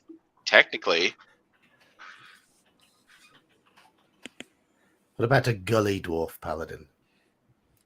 They wouldn't have the No. the stats for it. plus they're also drunks. They're also drunks. Even if we so even if you want to hand wave the racial restrictions, they wouldn't ever have the stats for it. well, it's official, boys. The no's have it. No gnome paladins. Sorry, Saxius. Now The I people wanna have make a spoken. campaign world with I the Great accept your Gnomish apology. Crusade. It's not an apology. It's a statement of fact that there are no gnome paladins. Yeah, I The accept your Gnome apology. Crusade, the Gnomish Crusade, as they ride out. No. I said that gnomes would only be worthy of a crusade if they're on the receiving end of one. No. Nope. They would. They play in Gnomes- your gnomes- sandbox. That is I'll play in heresy. mine. Yeah, but your sandbox is wrong, and I kick your castle, sir. You are wrong. Stop. You could just fuck off with that. Sounds like someone needs to be buried in sand. No, I'm just kidding. You guys do whatever you want. I know you're kidding. This is why Yeah, I I'm know. giving you shit. You're just trying to beat the young whippersnapper into shape. I get it. I Nothing to get do it. with your age, just what you're saying. Mm. I'm not ageist. That I'm Right, not a real thing, but sensible- okay. Sensible question now. Ageism isn't a real thing. I want to say, do you want to see live sections? No. Okay. Not a knock on you. I love you, Geek. You'd probably make it funny, but just on sheer principle. I've seen too many of them, and too many of them have been cringe. I'm going My to put opinion a has been tainted. provisional yes. I've already put in my answer of I yes. will say because you know yes. what? I mean, you're watching them without any expectation that it's going to be some grand show, and you're just watching people play D&D as a demonstration of fun. Why not? Sorry, my brain went game show. When heard live session, heard game show. My brain immediately went. What? See, that's where I'm sort of the opposite. Is I find watching live plays to be death, and I would want it to have a presentation, a tight presentation. So I don't like to watch live plays. Period. I can't even watch Critical Role or any of them. I just can't. But there is a good chunk of people out there who do like to watch them, and I would love there to be more realistic expectations set with live streams. Produced live streams set up a false expectation. Yep. That's generated some of the weird bad blood that's in the new generation of gamers, and having some realistic presentations might help. Not That's to mention not having unreasonable, but I think you can also set a bar to. Oh yeah, yeah. I mean, but I also think another advantage would be to have, if you want more people to get into old school gaming, you can dispel a lot of the ideas about what old school gaming is by having people actually playing it and showing it. Like, I imagine people watching your games played live. Now, granted, Sean, I mean, I imagine, I know you've said you're never going to do it, but imagine if somebody could glean the same insight that I glean from your review caps and stuff about how cool D&D with all of its rules is by watching a stream. Yeah, that could be really good for the old school. My table games are fun for the players, but I don't think they would be fun to watch. And it's, I mean, like we have all the things you normally have at a game. Like we have our slow periods, we have the table talk, we have the divergences into pop culture, the people arguing over the chips. Oh yeah. I guess my point is I would like to see somebody try to do something of that sort. Not necessarily your game, but I think having better representation of realistic games, realistic as in like the reality of games, not realistic as in an actual very realistically played game. But right, and that's fair. And I feel, like I said, my only caveat is it still should be presentable. Right, yeah. Like I see a lot of live plays that it's just it's people humming and hawing, and it's okay. Have a pace.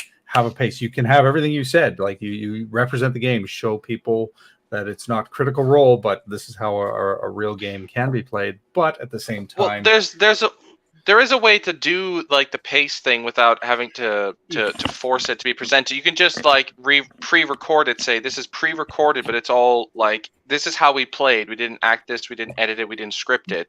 But all you did was when it went and ah or anything like that, you just cut that out. And just that requires a lot of editing, but it does. You need a lot of time. I think the points, from my perspective, because I was a part of like a group where one player decided like, he now wanted to live stream our sessions, which is fine. I didn't change how I played, at least not in the beginning.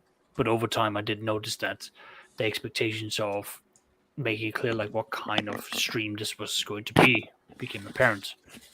So sitting down and saying, right, we need to have a clear understanding of like what this is.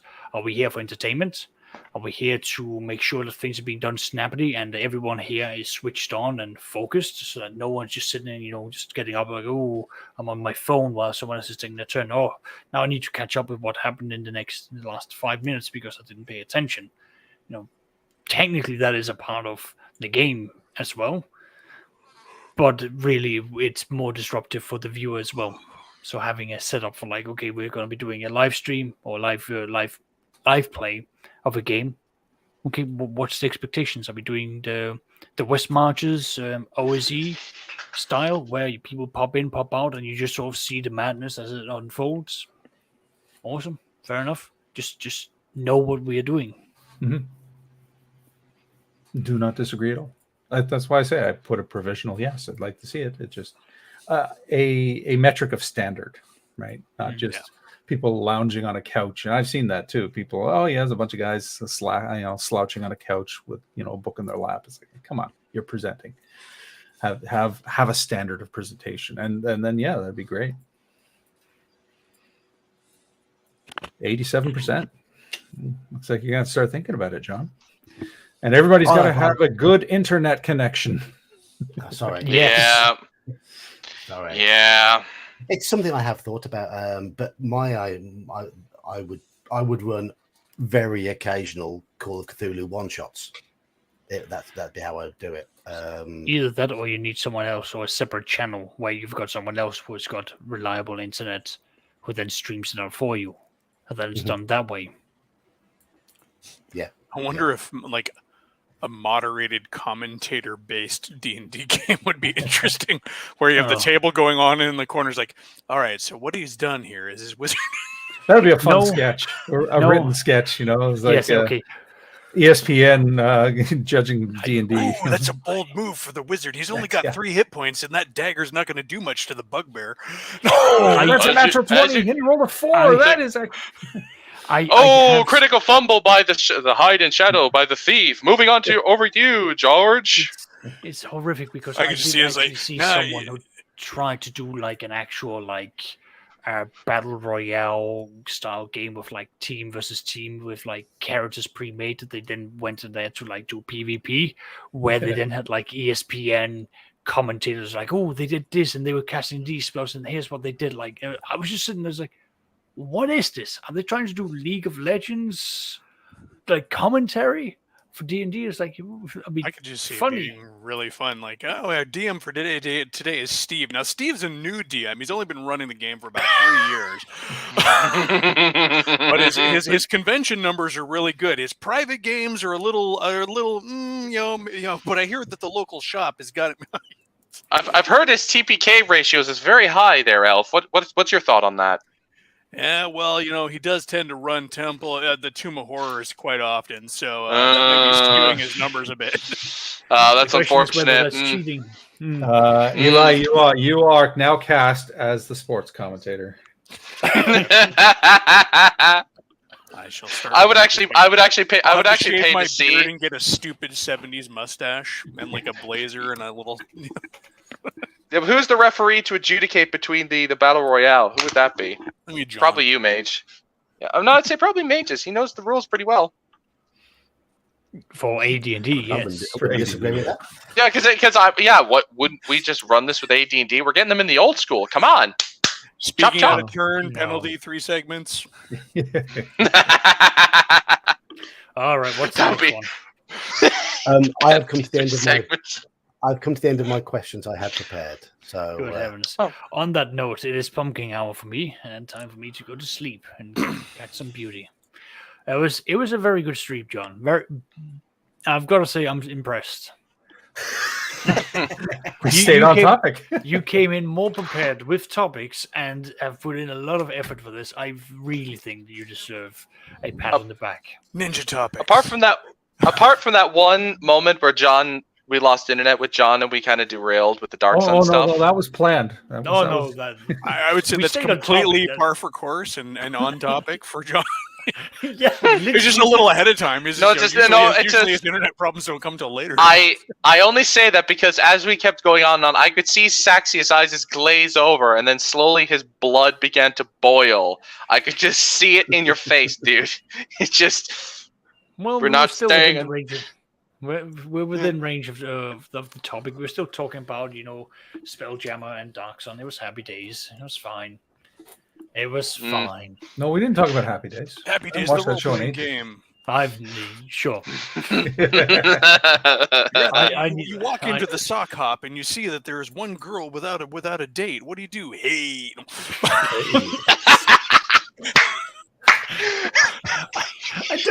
I'm so confused.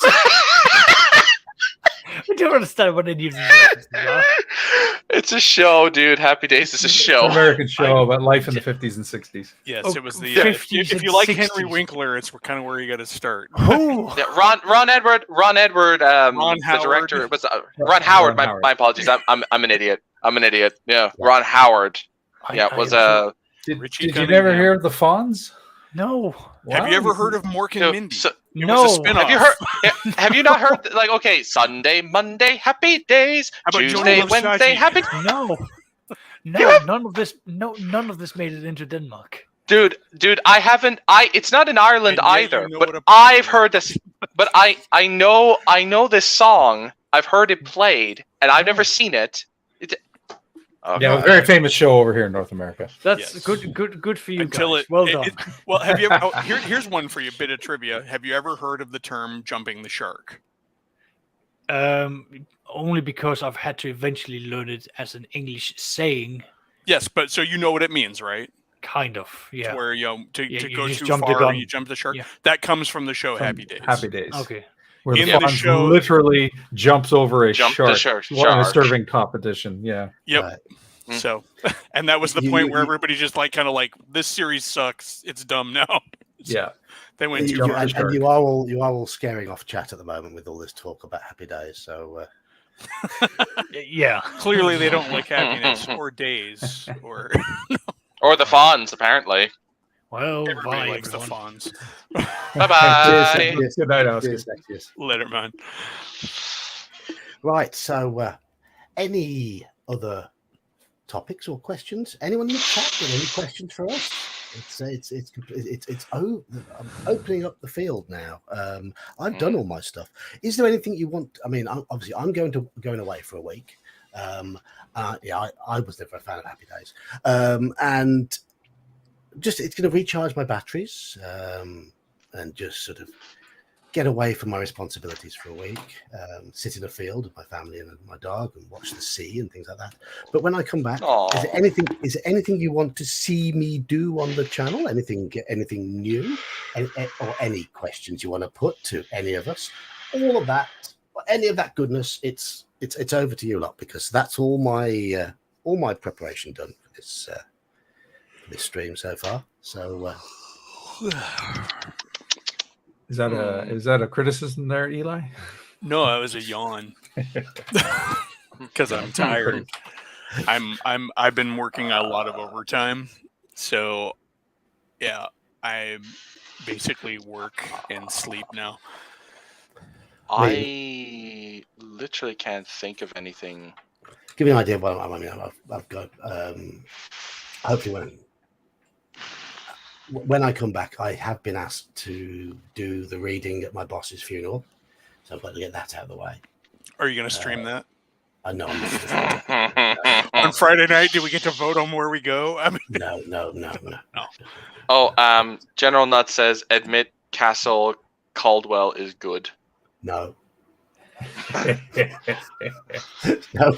What's Castle Caldwell, if I may ask? Because I've not heard of this. It's a mini scenario from module B9. I don't know B9. What is that? B9 is called Castle Caldwell and Beyond. It's 5 mini one-shot scenarios in the module, Right. and they are of varying quality. The presentation, like John and I disagree on this, but the presentation of the module itself is weak. Like, it's not well edited. One of the little adventure scenarios is a mess. It's a logical, rational mess. But what I found is, despite how they present, they are playable. They are very playable. Every time I've run one of them, players have loved them. So it's one of those weird dichotomies. You read the book and you won't be impressed, but you play it out and players will get into it. They love it. don't you pepper them into your or didn't you pepper them into your OSE? Yeah, I've peppered B2 based game. My OSE recaps, if you watch them, DK. Castle Caldwell was done by the players. They haven't I haven't caught up, but they're also doing the Caldwell Basement. That's the OSE game. The OSE recaps, yeah. Right. Okay. Fair enough. What are the other ones? Let's see. There's Castle Caldwell, the Basement of Caldwell. What's the last one, John? Do you remember? I can tell you. No, that's the thing you could do, John. That's the thing you could do. You could do play reports of what happens in your OSE game, like all the different dungeons. You could do that. That requires organisation. That requires me making notes. Fair enough. You can print up little cutout minis, and you can tell the stories with minis. And that requires technical skill. And do what else you can do? You can also ask what the other DMs are doing, like say in my Stonehell game or in Ginger's game, and all the other DMs. You can do all this. Just recount everything. There are lovely write-ups put in the Discord by the players. Slan does a lovely write-up after most sessions, and Eldarian does a write-up of the Merp game. So if you like the write-ups, they're in the Discord. I mean, I could read them out for videos, but I don't think I don't have Sean's panache. Skill with panache. No, that's the way of putting it. I let the minis do all the work. Yeah. Well, you also have the puppet, so that's true. He doesn't have a lot of screen time, actually. But but he used it's quality, not quantity, my friend. That's what counts. Yeah, but I do hope to be running more games online, but I've got to get some stability back in my real life. Everything on the table. My wife is currently not working, and maybe losing her job. So, sorry to hear, man. She's got a chronic health condition, and she's out on leave, but that may end up not happening. So thus the overtime. So yeah. Sometimes it has to be done, doesn't it? Sometimes it has to be done. Yeah, it's just so I've got Sunday is the only day I don't work at this point. So you're working Mondays now as well? I'm working 10 hours a day, 6 days a week. Right. Ouch. The good news is that my job is mellow enough to where it's not like I'm, breaking my back at a factory. Well, you're working at the moment, aren't you? No. That wasn't a convincing no. That wasn't a convincing no. Roll your deception skill one more time. How's that? Let's look at those reaction rolls from your boss. D20. What's your charisma modifier again? No. It's actually my wife. It's funny, Jen. Her name is Jen. I always refer to her as my wife. She's not mine, but she's getting really, really self-conscious about the amount of overtime I'm working. I'm like, listen, babe, they're going to pay me $35 an hour to see her paint miniatures. Nice. Play reports with sock puppets. That's funny. Yeah. It's just like I'm like, my overtime rate is not minuscule, and I have a very casual job. I mean, it does require it. I pull my hair out sometimes, but those are on the bad days. But yeah, so that's what's. But once that clears up, my point was, because I'm so good at simple points, was that eventually I will be running other games. So I do want to rerun that Call of Cthulhu scenario for another group just to see how it plays out. And I would like to start trying to get like a Gamma World game or something going on, but these would all be over on my Discord, but I will be planning them while I can't play them. So, well, we had a good time playing that scenario on your Discord a couple of months back. That was good. So yeah, that was fun. My only personal gripe for myself, as a keeper and the person who designed it was a very not Call of Cthulhu-y. It wasn't like deep Call of Cthulhu type game. It was much more of a sort of a creature feature sort of a thing. But you can do that in Call of Cthulhu too. Yeah. It has got that flexibility. I mean, Creature of the Black Lagoon type stuff. Well, it was it wasn't like heavy investigation. It wasn't the players going, I received a letter from an ancestor of mine, blah blah blah blah blah. Oh, look, there's this journal recounting the last 32 years of the And then Now the we have last to page go- is now we covered have in to go to blood. Cairo. And then here in Cairo Yeah. we get the one thing, and now we're off to China. Yeah. No, It's like- it wasn't that kind of Call of Cthulhu where there's 16 layers that you have to backtrack through of lore. No, it was a modern. First of all, it was a modern setting, which part of the reason for running a modern one is like I've always found them difficult to run, so I wanted to try. I was really happy with how it went, and I would love to run it again, like I said, for another group of people and see how they play it out, and then refine it based on what I learned from that first running for the second running, and then if it gets cool enough, maybe I'll throw it on paper and put it up on Miskatonic. I mean, Sweet. I was gonna say if I can find some time in my busy week, I mean, I'd be happy to help you put together that other one you've been doing online. Oh yeah, I'd love to get on there and just kick it around, even if casually between the lines on the rest of it, because I mean it's I think there's merit to what we came up with, and doing the credits for that adventure, if it ever goes to publication, will be a pain in the ass, but made by committee. But I think that is if we're going to talk Call of Cthulhu momentarily, I think that's the one nice thing about that game is it can be really heavy and it can be really light, and it doesn't feel wrong either way. I think there are some games that don't flex that well. I feel like D&D, for example, the deeper and the heavier you try to make D&D, the more it shows its limitations. Yeah. And that could just be my experience, but the system itself doesn't really have a lot there to back that kind of play up. The further you get away from combat and exploration and adventure. I mean, I've been reading a few older Call of Cthulhu scenarios recently, with that kickstarted revised old set that I had, and something I have noticed, and I didn't realize this with Call of Cthulhu before, is that the old scenarios were a lot more free for the keepers and the players. They were. Call of Cthulhu has followed D&D, or maybe even led D&D in some ways. In that a lot of the modern stuff is a lot more scripted, a lot more event based, a lot more story based. It's followed the same sort of path.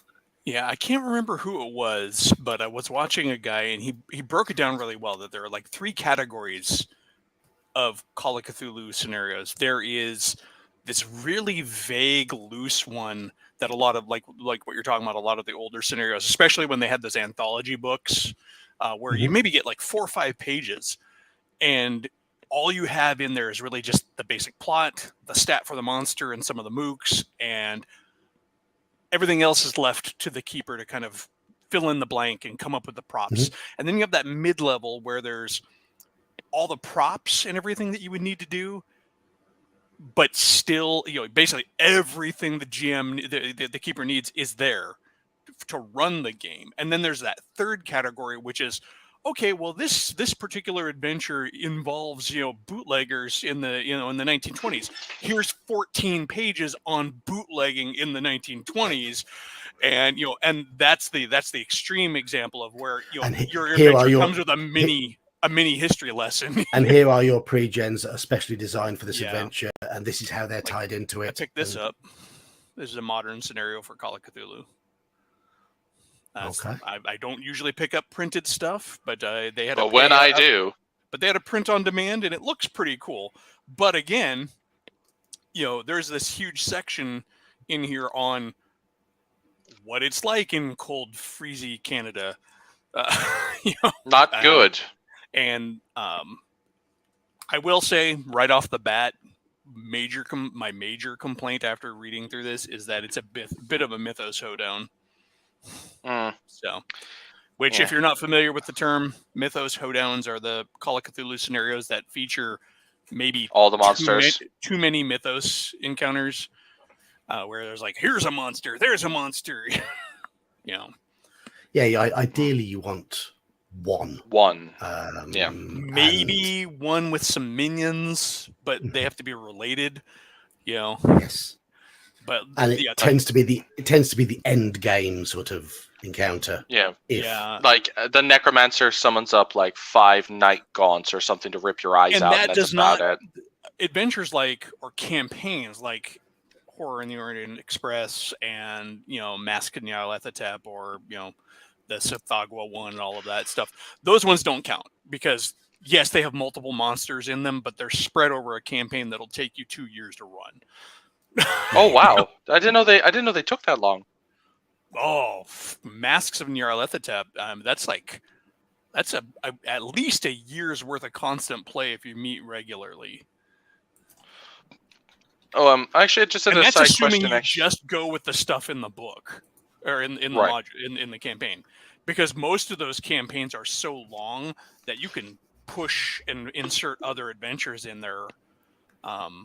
I did find out recently that they did a supplement that I'd been thinking that would always be a cool supplement for Call of Cthulhu. They anthologized several of their smaller adventures like Deadlight and stuff like that in a supplement that is all scenarios that can occur while your investigators are on their way to another scenario. Yeah. I always thought that would be a great idea. I mean, just a bunch of small little encounters. Well, that's one of the great things about Deadlight. You can just drop it in and it's quite a lethal little side thing. But to give you an idea, DK, the Call of Cthulhu game I'm running on Thursday nights at the moment. That is one of several side quests from Horror on the Orient Express. Now, admittedly, it's not part of the original campaign, right? That's it's not, the add-on. Not part. No, it's an add-on. It's not part. And we're probably 7 or 8 sessions into it now, and there's still probably 3 or 4 sessions left. It's not small. Before all the lockdowns and stuff, we were about 9 months into Horror on the Orient Express, and we were still in Europe when I was running for my Friday night group. We were still in Europe. We hadn't gone past Italy. We'd done London, we'd done France, we'd done Switzerland, and we were in Italy. That's as far as we got. We were 9 months into that. So there's still tons to go. Yeah. I've never played them, but I've heard a lot about them, and they're the sorts of games that you'll hear people often talk about, like, eventually I'll get around to running Horror on the Orient Express, or eventually I'd like to run Masks of Nyarlathotep, because they're a huge commitment. It's like, can I answer just that one, for example? Yeah, Beyond the Mountains of Madness. That's huge. Absolutely huge. Tons of it's background material. Yeah. That's also one of those ones like I was talking about, like, here's your entire, here's your dissertation on what Antarctica is like and what exploring Antarctica is like. It's got a huge forward on it with a lot of stuff in it, if I recall correctly. Absolutely. It's also got a bit of string. It's being attacked by lint.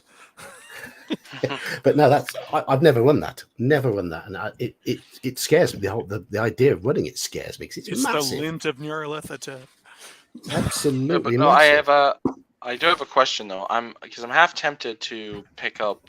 This is from a second edition supplement stuff. I'm kind of thinking to pick up the historical reference stuff. Do you guys know if they're any good or not? The historical reference stuff from 2E, definitely worth getting. Cool. I have personally owned the Viking one and the Celtic one. I didn't know there was a Viking one. The Viking DK, that's Orient Express. What? Yeah, that's one It's a campaign though. It's not an adventure. Oh, right. Okay. These are campaigns. These are long stories. Masks That's the one about the cats of masks of Nyarlathotep. From what I understand, literally has your characters going around the entire world looking for all these little clues and bits and bobs to deal with Nyarlathotep. So yeah, but the ones I was thinking of picking up, the green books, I was thinking again the Roman one and the Greek one. I've got Charlemagne's Paladins. And it's Charlemagne's Paladins has rules for Christianity and D&D. I love the alignment. Priest of Christianity, alignment, any. That makes sense. Yeah, probably. I mean, realistically speaking. But the neat thing, so here's the neat thing about the history, because you asked. The history ones are full of they've got a good, solid presentation of the historicity and the anthropology and all of that of their subject matter, but not to death. Obviously, they're not going to replace an actual text. Oh, yeah. Like I have the PDFs of them. Enough for a GM. Well, if you have the PDFs, then you know what they're like. I've skimmed, but I meant... You usually get an area, like a big fold-out map that pulls out of the back of like the region. They also come with fun rules, like the Celt book has warrior feats that you can give your fighters, like that allow them to do like the heroic feats that you see from the various stories and sagas of the mythology. And then the Viking one has a rune magic system. Most of them have really cool variations on how to work the existing classes, and then if there are classes that would exist in those settings that are way outside, they'll even present new class options. Yeah, like I just kind of wanted to ask like perspectives on them, because I have the PDFs, but I want the physical things themselves because I like owning them. They're not cheap. They're not cheap. Yeah. Oh, I know. But like I saw on the Roman one, they have like the class options. They had like they got rid of cleric, I think. The ranger option took out the magic for the class, I think, if I remember correctly. So those would be like your speculatores or your frumentari or things like that. Yeah, I think the Roman one, the only holy caster characters are priests. You have to have the dedicated specific god clerics. Yeah. The specialty priests and stuff like that. Yeah. Which it makes sense, because like the cleric is too like medieval Christian man for it to work in like a. That's arguable, but I mean, like the chain armor, the shield, the maces, and the kind of miracles they performed. Well, there's nothing saying that a priest in 2E can't have that stuff either. It's just that obviously, slightly differently. But if you're going for more historical authenticity, Roman priests didn't do like sticks to snakes, or they didn't turn the undead. They didn't do that kind of stuff. At least I don't think they did. There were no undead to turn. Well, no, there were. There were. They just didn't turn them. They didn't rebuke them like a saint would or an exorcist would. I don't recall stories of the Romans in turning the undead in real life. Yeah. Well, I know, but in their mythology, the Greeks and the Romans did have a type of undead. They had vampires and zombies. They did have them. Yeah, but most of those were more demon-possessed things, not so much like undead. I think the zombies they had were like bodies that were left there to rot, or they came up from the underworld. It's just really weird. It's most of those books are written to present a way for you to run them as a D&D setting. So they include the magic and stuff that comes with the mythology and the folklore. I know, for example, the Celt book talks about how bards are different. How druids are different. And how druids are different. Yeah, exactly. So it talks about, it was interesting. Although, there's nothing like throwing a nasty spear with your foot with that hero feat. Oh yeah, that's cool call. Well, that's just because the spear he was using was like, I think Gaibolg literally means like foot spear.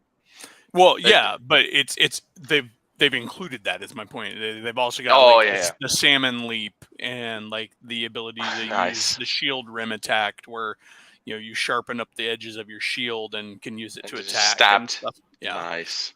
That's really cool. But they have a series of feats in there that allow you. Like they even have an ability in there that lets you jump your chariot. Like you can actually Dukes of Hazzard your chariot. Jump off and then jump back on. Nice. No, you can actually make your chariot jump, like do a leap. Oh, nice. That's kind of cool. That's actually really cool. Well, again, each of them is written to capture a milieu. Yeah, exactly. And so together they're gonna butt heads. Yeah, because they got the Charlemagne one, which presents Christianity, and then they've got like a Crusades one that presents Christianity, and I don't think they're exactly the same. And then you got the Greek one, and you got the Roman one, and the Celt one, and like how's that gonna work? Yeah, but it's fun. They're definitely worth a good read.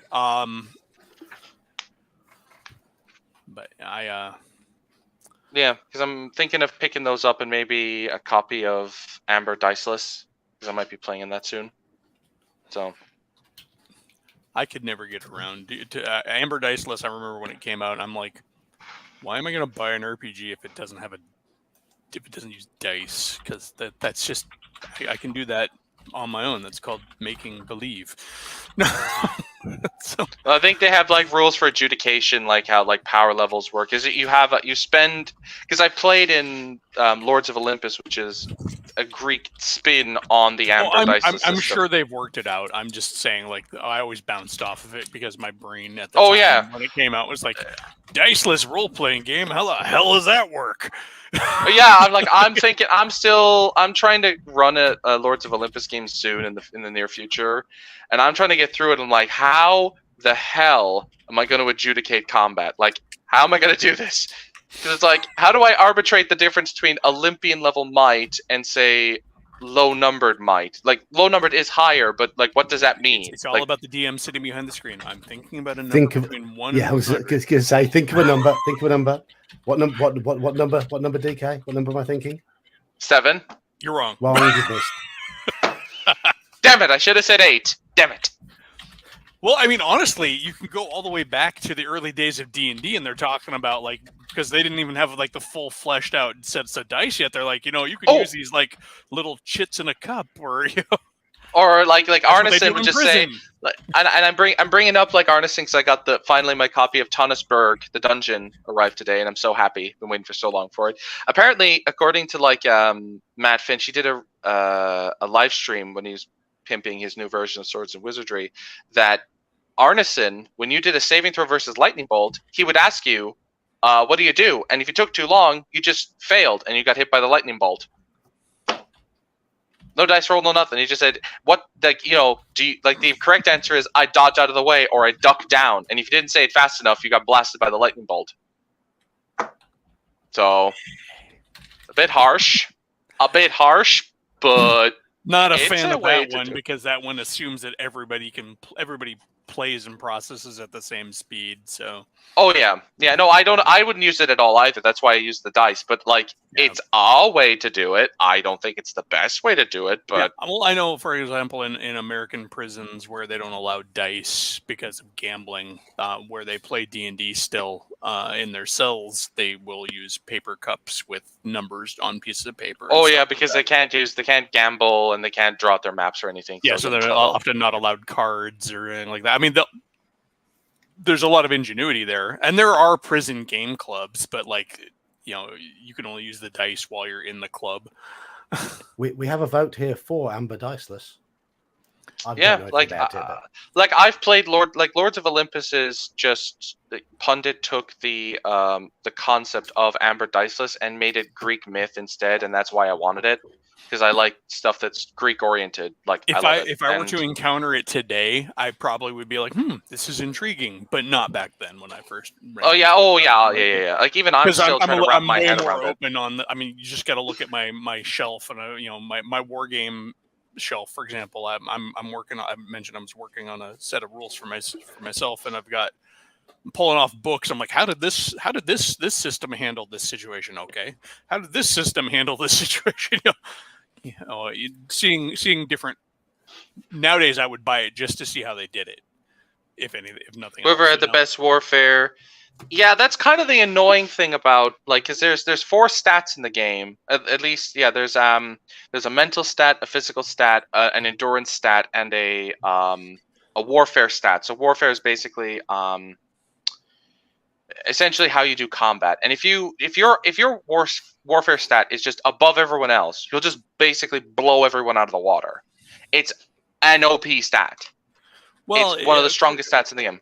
If I'm reading Andy's comment here, though, it sounds like there are other abilities that can be used to convince that really good fighter that he can't beat you. So I'm assuming some sort of deception ability or whatever, and so you'd weigh those. Maybe. I mean, that could be like your mental stat, which is like your magic stat. You could do it, like in Lords of Olympus, for instance. The way they do it, there's ego, there's might, there's fortitude, and there's prowess. Like if you encounter Athena, who has the highest prowess in the game, you're never going to beat her. On your own, she will fuck you so hard. Like she is unbelievably overpowered in the game. She's chaste. She doesn't fuck anybody. No, Well, the way Pundit wrote it, she's very close with Nike, like very close with her. So, sorry, I just want a non sequitur. John, you're sitting at 149K. How close are you to the 1500 mark? I got to 1499 midweek, but I've dropped back to 1497. Oh, damn you, YouTube! It's one of those things. I've been bouncing around between 1480 and 1490 for ages, and suddenly jump up to the 1490s and leap up to 1499 and fall back again. It's weird. It's weird. I don't stress about it anymore. But no, for me, the idea of a diceless role-playing game doesn't appeal. I like random elements. I think I like improvising based on dice results, and I like having odds in a game. I do like the tactical elements of RPGs, and I like my players to work within an environment to try to improve the odds as well as the role-playing elements. My ideal RPG is a combination of all the factors of gaming. So, yeah, I will say the big thing about like Lords of Olympus and Amber, the main thing is your characters are so unbelievably powerful. Like, most characters are insanely powerful, way more powerful than any D&D character will ever be.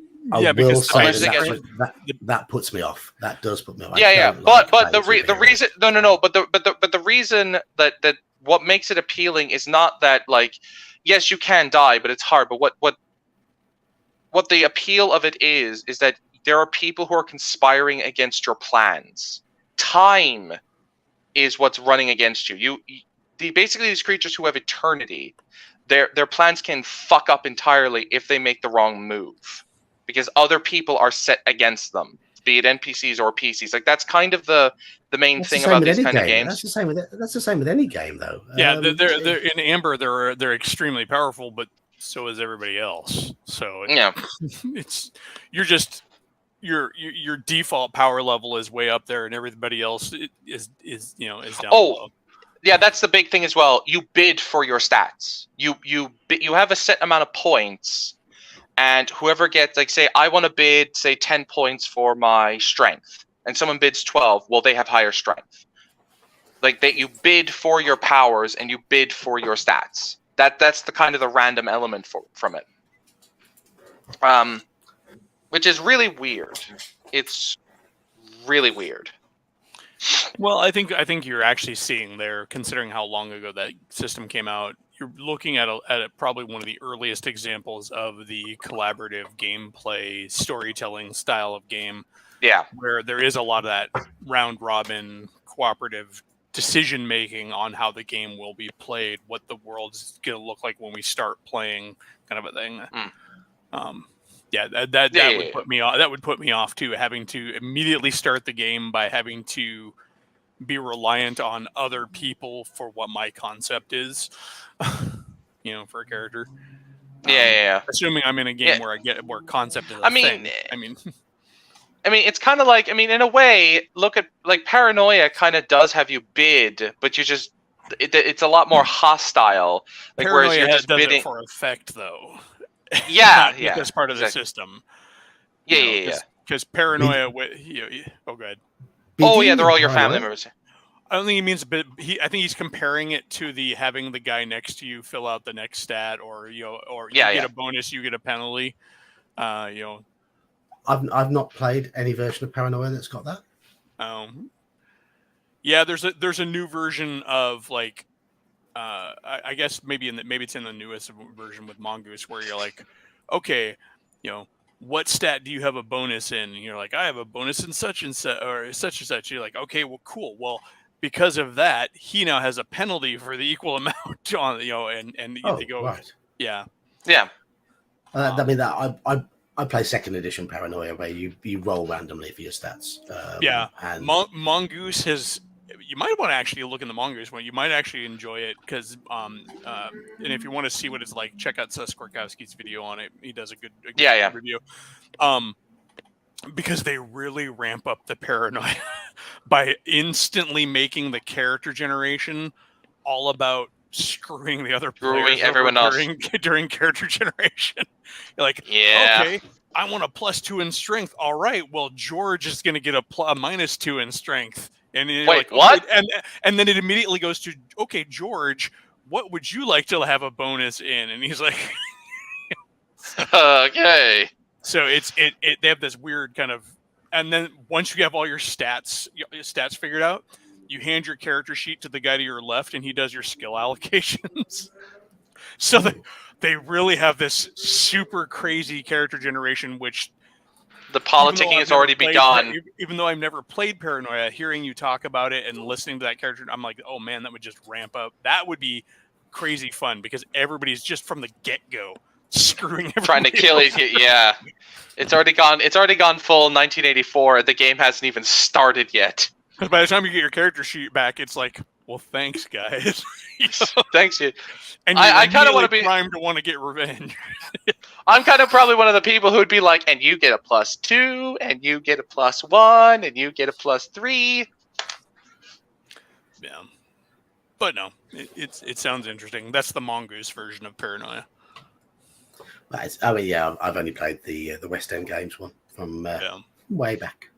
I played first edition as a player in the 80s, and the version I run is the second edition. Yeah, first edition was too clunky, really, for the type of game that it is at the table. You don't want it to be overly mechanical, and there were some odd mechanics in first edition. Second edition really cleaned it up, really streamlined it, and allowed you to focus on the silliness. One part you probably wouldn't like about the Mongoose version is they've introduced a card mechanic as well.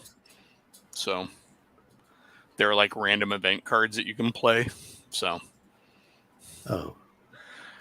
I'm not overly fussed by that. Okay, because I know you tend to keep you tend to like to keep your peanut butter out of your chocolate. So I do, but I mean, I have played some of was it Savage Worlds, which have got a bit of a card thing in it. I had quite good fun with that. I don't know if it was as much the setting as the system, because I quite enjoyed the Weird West sort of setting, because it had horror elements, sort of Wild West horror. It was quite good. And the game mechanics seemed quite smooth. The cards were a bit of a side thing. We didn't overly use them. I know, for example, one of the examples that Seth Skorkowski has in his video is like one of the players can play like 4 NPCs show up in the middle of the encounter, and they're just there. That after that point, the player may introduce them to have them do something, but then the GM gets to take over those NPCs, and so like it just creates this chaos factor as you're pulling cards out and stuff. I can see how that would work with Paranoia. I mean, that's been part of Paranoia scenarios since the word dot. that in the middle of if everything starts going well for the player characters, just bring in some NPCs that are just going to get in the way, and annoy them, because that's it. The whole point of Paranoia is to piss them off. DM to screw with the players, and the players to screw with each other. It's that's the point of the game.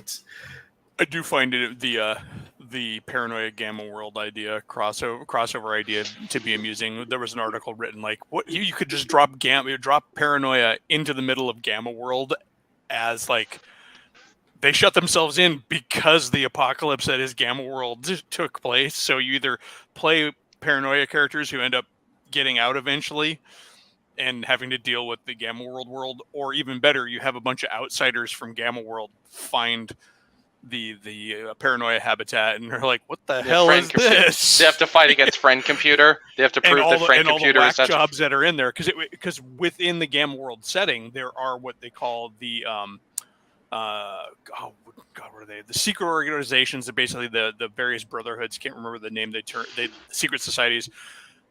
There's all these different groups, like these and the Paranoia setting basically would just be one of those, a bunch of weird wackadoos that are pulling strings in the world. Yeah, but just be run by friend computer, and then you go in and try to destroy friend computer. Well, for example, in Gamma World, you have one group that's like nothing but pure strain humans deserves to exist, and then there's like there's another one that's like any machine must die, get rid of all the machines, and then there's another one that's like only mutant animals deserve to rule this new world. So. And then you just get a ragtag group on the Spelljammer, just land on and meet friend computer, and you're like, what the fuck is this? The scenario that comes with in the second edition Paranoia rulebook is a trip to the outside, and you meet bizarre descendants of outsiders. No, it is Gamma World. So it might have, but it is very, very silly. And to be honest, that scenario is a lot of fun. I've run it once. And it wouldn't get past modern day censors. I'll tell you that now. Yeah, when I was because on my Discord I've been talking about that's spicy, running a Gamma World scenario, and I was talking to somebody, I think it was from the Hilt. What's important to remember when playing Gamma World as opposed to post-apocalypse? Gamma World is gonzo science fantasy. It's not even as gritty as Fallout. It's not that. It is 1960s, 70s post-apocalypse. Buck Rogers-y kind of a thing where you've had this society that made it to super science and then fell, instead of like so they made it to like almost like Star Trek levels of technology, and then had their big uprising that fell. And then it's like hundreds of years after the fall of the world. So you're in this weird world. Like I was looking through the rules, and I'm like, the world is so far advanced that even projectile weapons don't work the way that they do today. Guns as we know them don't exist. Even if they're firing projectiles, they're not a bullet.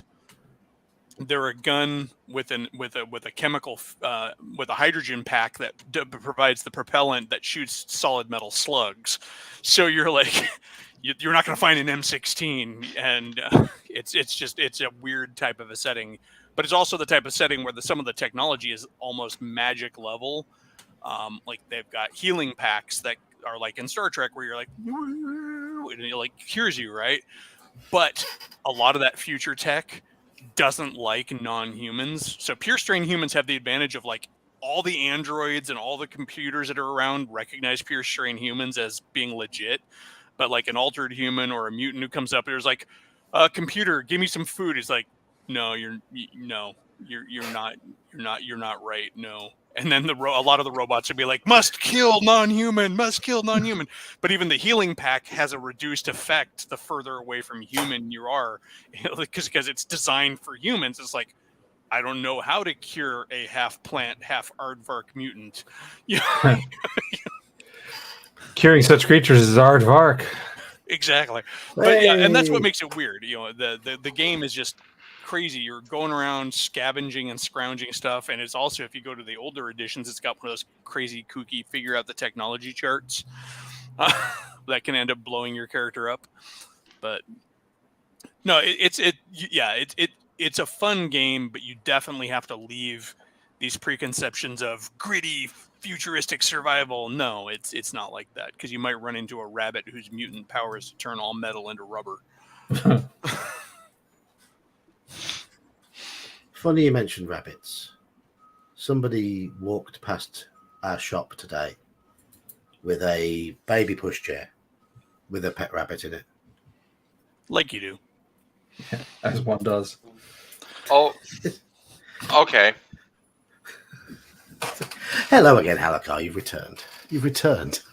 I mean, if I had a pet animal who couldn't get around on its own all that well, I might get a stroller for it. Like if my dude gets too old and he still wants to go outside, I'll put him in a stroller.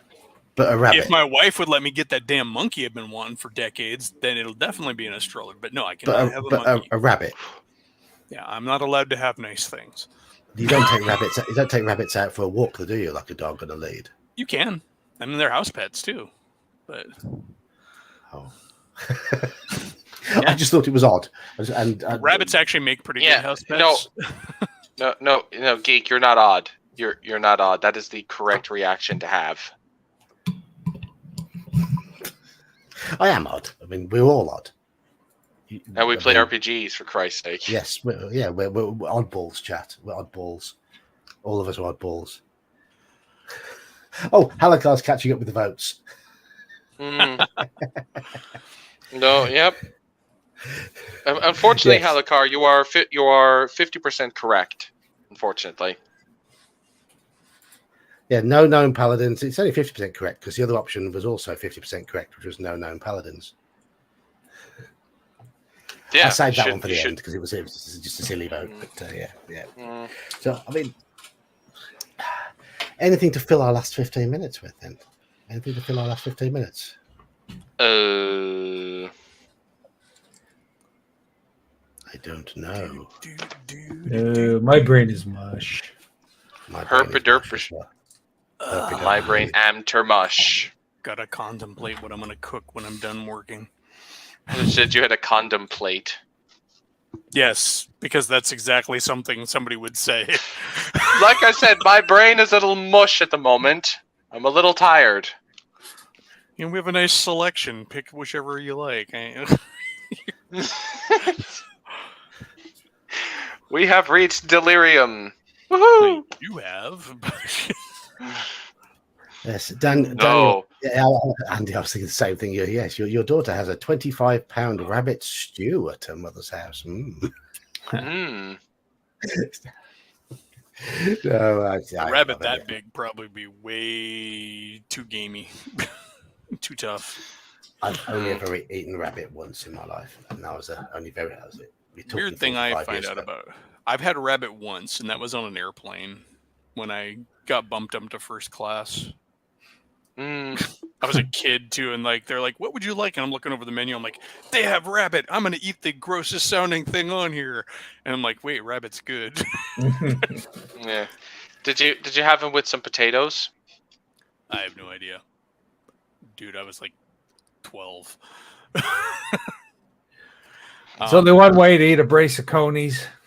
Yes, thank you, Mage. You caught the joke. Oh no, I caught the joke. I just no. Spoil sport. So who's got games coming up this weekend? I do. I'm playing Insaxious' game on the 23rd. That's cool. I'm running Stonehell in my Discord on Saturday. I was hoping to join in the OSE afternoon session on Saturday afternoon, but it turns out that we can't get onto the campsite until 2:30. My wife is sore to if we can get on the campsite from 2:30, then we will be on the campsite at 2:30. Right. You know when they say a party starts at 7 o'clock and goes on till early hours of the morning, and typically most people will turn up about 8 o'clock. No, we have to be there bang on 7 o'clock. Right. Or they'll give your campsite away. So it looks like I'm going to be setting up a tent on Saturday afternoon while everyone's playing OSC. Which While you're camping, I want you to just enjoy the lovely aspect that you are in the British Isles, and we'll never have to hear this sentence from a park ranger when you're driving in. Hey, folks, how's it going? All right, well, you're settling in. Just remember, there's a mama bear and her cubs in the area, so.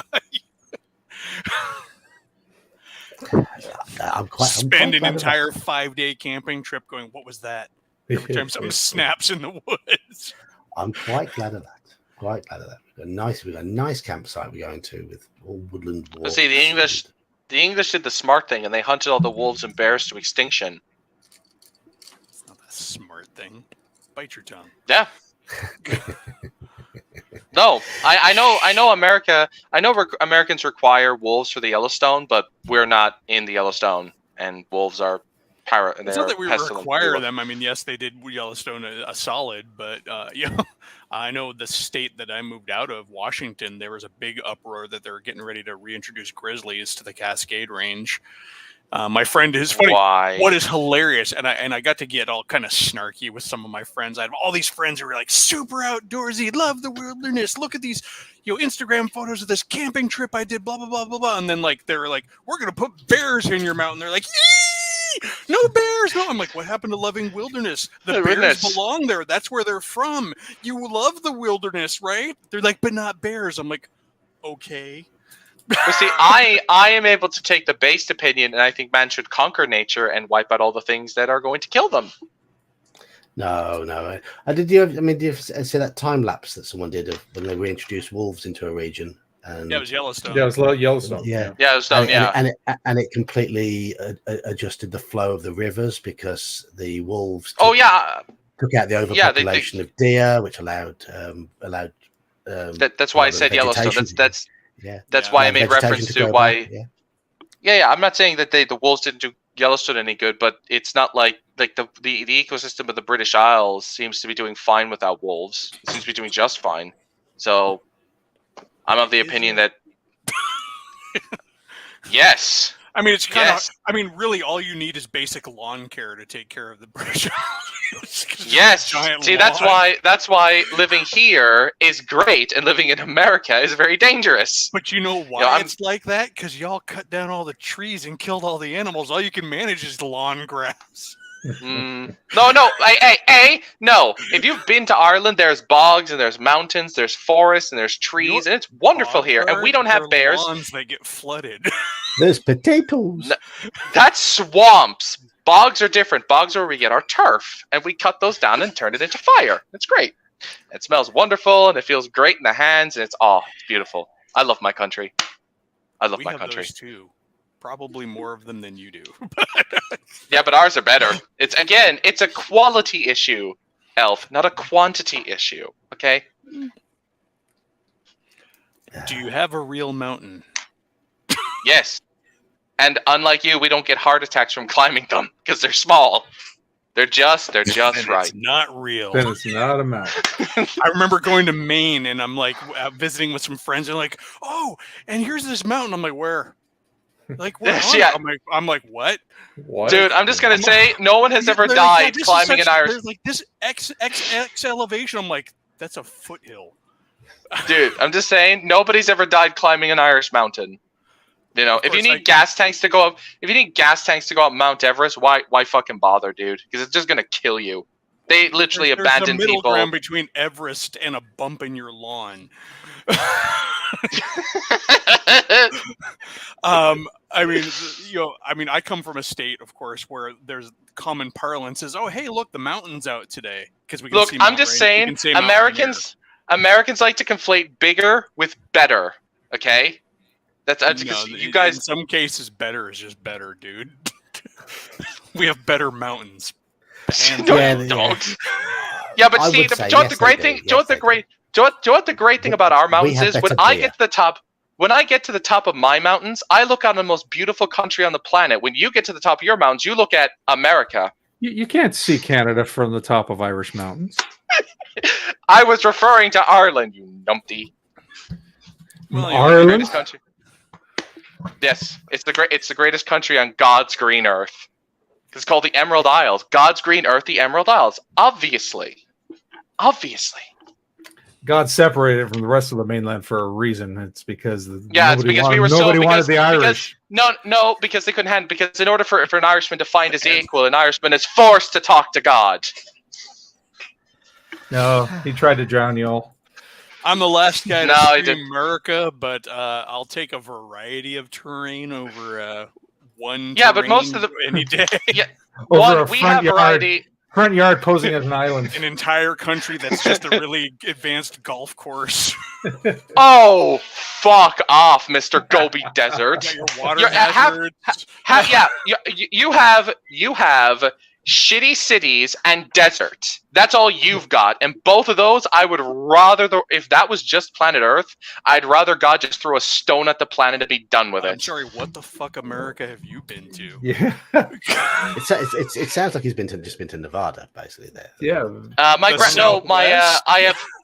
I've been to New York. I've been to Jersey. I've been to Florida. I've been, I think I've So been the to East Maine. Coast, hands down the most overpopulated and longest inhabited part, European inhabited part of the country. Yeah, and also I know people who've been to. I think my dad was born in Nevada, and he The didn't really Southwest, take to it which because is a desert. yeah, Okay. and he left. yeah. He left and came here, and it was great. Realize that your entire country fits in the state I just moved out of.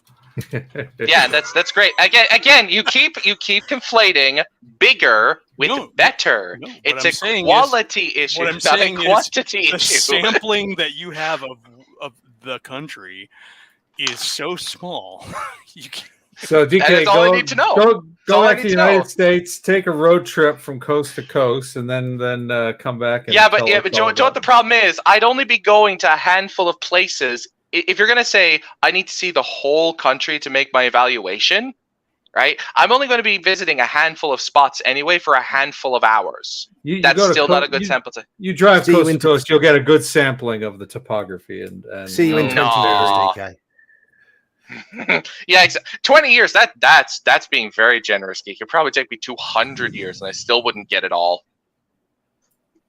I mean, I've never as been. spirited as this is, honestly, I think you're selling the North American continent short. A bit sure. Yeah, I'm just saying. I've I'm just never been- I've making never been any jabs. fur- I'm just I've never making been- jabs. I love the America. furthest- the furth- I enjoyed my time there. I did. The furthest west I've ever been is Belfast. So I've never been out into the Atlantic at all. Yeah. Yeah, I've been east. honestly, I'm I've been east. just gonna say Belfast. I've been there. Not exactly the best example of the Irish country, but to be fair, the Yeah. English own it, so that should probably explain something. I've been up and down each coast of this country and all down the middle, and I thought Northern Ireland was beautiful. I mean, driving out in the country. Yeah, but compared to the rest of the country, I mean, But I've been east. I mean, I've been to Japan. Probably the only Ooh. country in the world where I feel tall. oh, Geek, you want to be careful, man. You want to be careful. I felt tall. Got off the plane, Tokyo Airport, and I was like, "Oh wow, I'm not a midget anymore." yeah, I think you really can't beat the variety of scenery that you have in North America? No. God, no. I'm No, not going to no, say no, just America. Including Canada, North America. Even just North America, the topography is varied. It's insanely diverse. Yeah, in we've got giant Americans. canyons, and we've got deserts, and we've got amazing mountains, Bogs, and open fields of grass, fields. and swamps, and Mhm. bayous, and All that forests of shit, all yeah. kinds. There's a temperate temperate rainforest in Washington State out on the peninsula. I'll even say the Great Salt Desert of Utah looks beautiful. I wouldn't want to go there because I'd Salt probably Lake. die. Yep. Been Yeah, there, I saw that. It's just stood on it. yeah, it's just fine. yeah, but it's just like whitish, like yellow like that very fine kind of sand yellow I have for a relative who died miles. on that. My Yeesh. mother's uncle died trying to set the land speed record on a motorcycle on the Was it the heat the salt stroke, flat. or did he have Did he his just have? his bike flipped and the safety mechanism didn't work while he was going something like 200 miles an hour on a motorcycle or something like that. Yeah, that's what I was about to ask. Utah, is that Utah? Yep, the salt flats out there where they do all the speed records. I will say, Geek, yeah, Ireland is very renowned for making good alcohol. It is, yeah, it is. I love. You don't like Guinness. I love Guinness. I just don't like stouts. That's it. I just don't like them. They're not for me. I like ciders. Nice. I love them. Halakar, the problem with the Great Salt Lake for me is my car doesn't go very fast in a straight line. My rally car went fast around corners, so I like the twisty turny bits. Yeah, he likes English roads. He likes English roads. Driving mountain roads then here because there's like so many switchbacks going up and down the mountain roads. Unless you hit the major passes, and then you're going just basically on a yes. One of the most amusing stages I ever drove was it was in North Wales. It was near the town of Llandudno. There's a place called Great Orme's Head, and Great Orme's Head is this big rocky outcrop that sticks out into the sea. And there's a private road that runs around the edge of the cliff with about a 2-foot high wall on the edge of the road, and then a big drop into the sea. And I've driven that. Yeah. Drove that as a rally stage. Did about 90 miles an hour on that road. Halakar is correct. If America had been colonized like 4 centuries earlier in the 1200s, you probably would have castles. Now the problem is they didn't have ships good enough to traverse the Atlantic. And the problem is there was no need for castles by the time people got here. Yeah, that's what I mean. Yeah, well, they had like they would like beach Castles their apart real good. Yeah, against. Well, I mean, they had bombards in the 1400s, so they still built castles, even though they had gunpowder. They still had them. No, they adapted castles that existed. Because when cannons fair. really got good, they kind of stopped building castles out of stone and started burying things in the ground and putting them behind turf walls. Yeah, that's true. One country I did enjoy visiting, and not due to its history because it has none. Mainly because the people were so chill when I went there. Was Australia. I went there in the late 90s, and I thoroughly enjoyed Australia. Didn't see much of it. I only saw bits of the East Coast, but we have a castle. Going back, rewinding a bit, we have a castle here in Toronto called Castle Loma, which was a vanity castle / mansion built about 100 years ago. It's now a tourist attraction, but 100 years ago, it wasn't a defensive. It wasn't a defensive castle. No. Pure vanity by a rich person. Yeah. And yeah, you do have the ziggurats of Central and South America. That is true, but I would imagine more so I don't know if they have many in North America. I don't know if the Northern America. Yes, there are pyramids. They're across the river from me. Really? I didn't know Northern American. They look like big turf mounds. They're often diminished in academic papers as mounds. To make them seem simpler, but when you look at them, there's actual geometry to them, right? And so they're man-made, and they're right across. Well, I didn't even know they had culture. I didn't even know they had like mounds at all. I didn't know they built them. Yep. Like I never even heard of this. The Midwest is actually dotted with a lot of them. It's the mound, the referred to often as the mound builders, and it's also the Mississippi culture, I believe it is. They were pretty much cities, but the problem with them is they happen to be where a lot of people wanted to settle. So a lot of them, there's not going to be any good archaeology to do. No, because I mean as far as I understand it, they were kind of abandoned by the time people started to settle the area. Yeah. Well, the forts. Yeah, you do have forts. Yeah, you do have forts, but they're not castles, because castles are built around towns, and the towns get built up with stone walls and stuff. So I'm just going to paste into chat something we'll be visiting next week. What is this? I can't. What's it say? It cuts off for me because I'm on my phone. What's it say? Oh, Tintagel. You don't know Tintagel? I have no idea what that is. Well, if you go to the Wikipedia page, you'll see that it is, according to legend, the place where King Arthur was conceived. Oh, was that in Wales or Cornwall. Where was it? Cornwall. That was it. Yeah. Cool. Yeah, Omanel mentions that there were cities in the Americas that were bigger than than Europe in the 1400s. Well, yeah. I mean, I would also say there were cities in the Roman period that were bigger than most European cities, but that's because Europe went through a massive collapse, and it took them nearly 2,000 years to get to Roman level advancement. Yeah, there's Yes, Alakar. I know there one of the Church. interesting early commentaries that was made when they first came up the Hudson Valley or the Hudson Basin is that the wood smoke from the campfires there was so thick that it was thicker than London at the time they came up, because there was, and then when they came back, everybody was dead from disease. But well, I mean, yeah, since basically the natives were isolated for hundreds, if not thousands, of years from European diseases, and then the disease spread, and then they just got wiped out. That's not surprising. Hey, but they gave back. We're at pumpkin hour. Yeah. Pumpkin time. It's the time when my fat head turns into a very large orange pumpkin. So I'm going to have to call it a day there. Fair enough. We've managed to do a 3-hour stream talking about absolutely nothing at all, but also talking about lots of things along the way. It was meant to be just a bit of fun tonight. We haven't had as many viewers as we usually get on a stream, but I guess that's the way it is sometimes. And this stream has already had. A good stream is the rambles you had along the way. This stream has already had 3 dislikes. Yeah. 3 dislikes. 3 people have clicked the dislike button.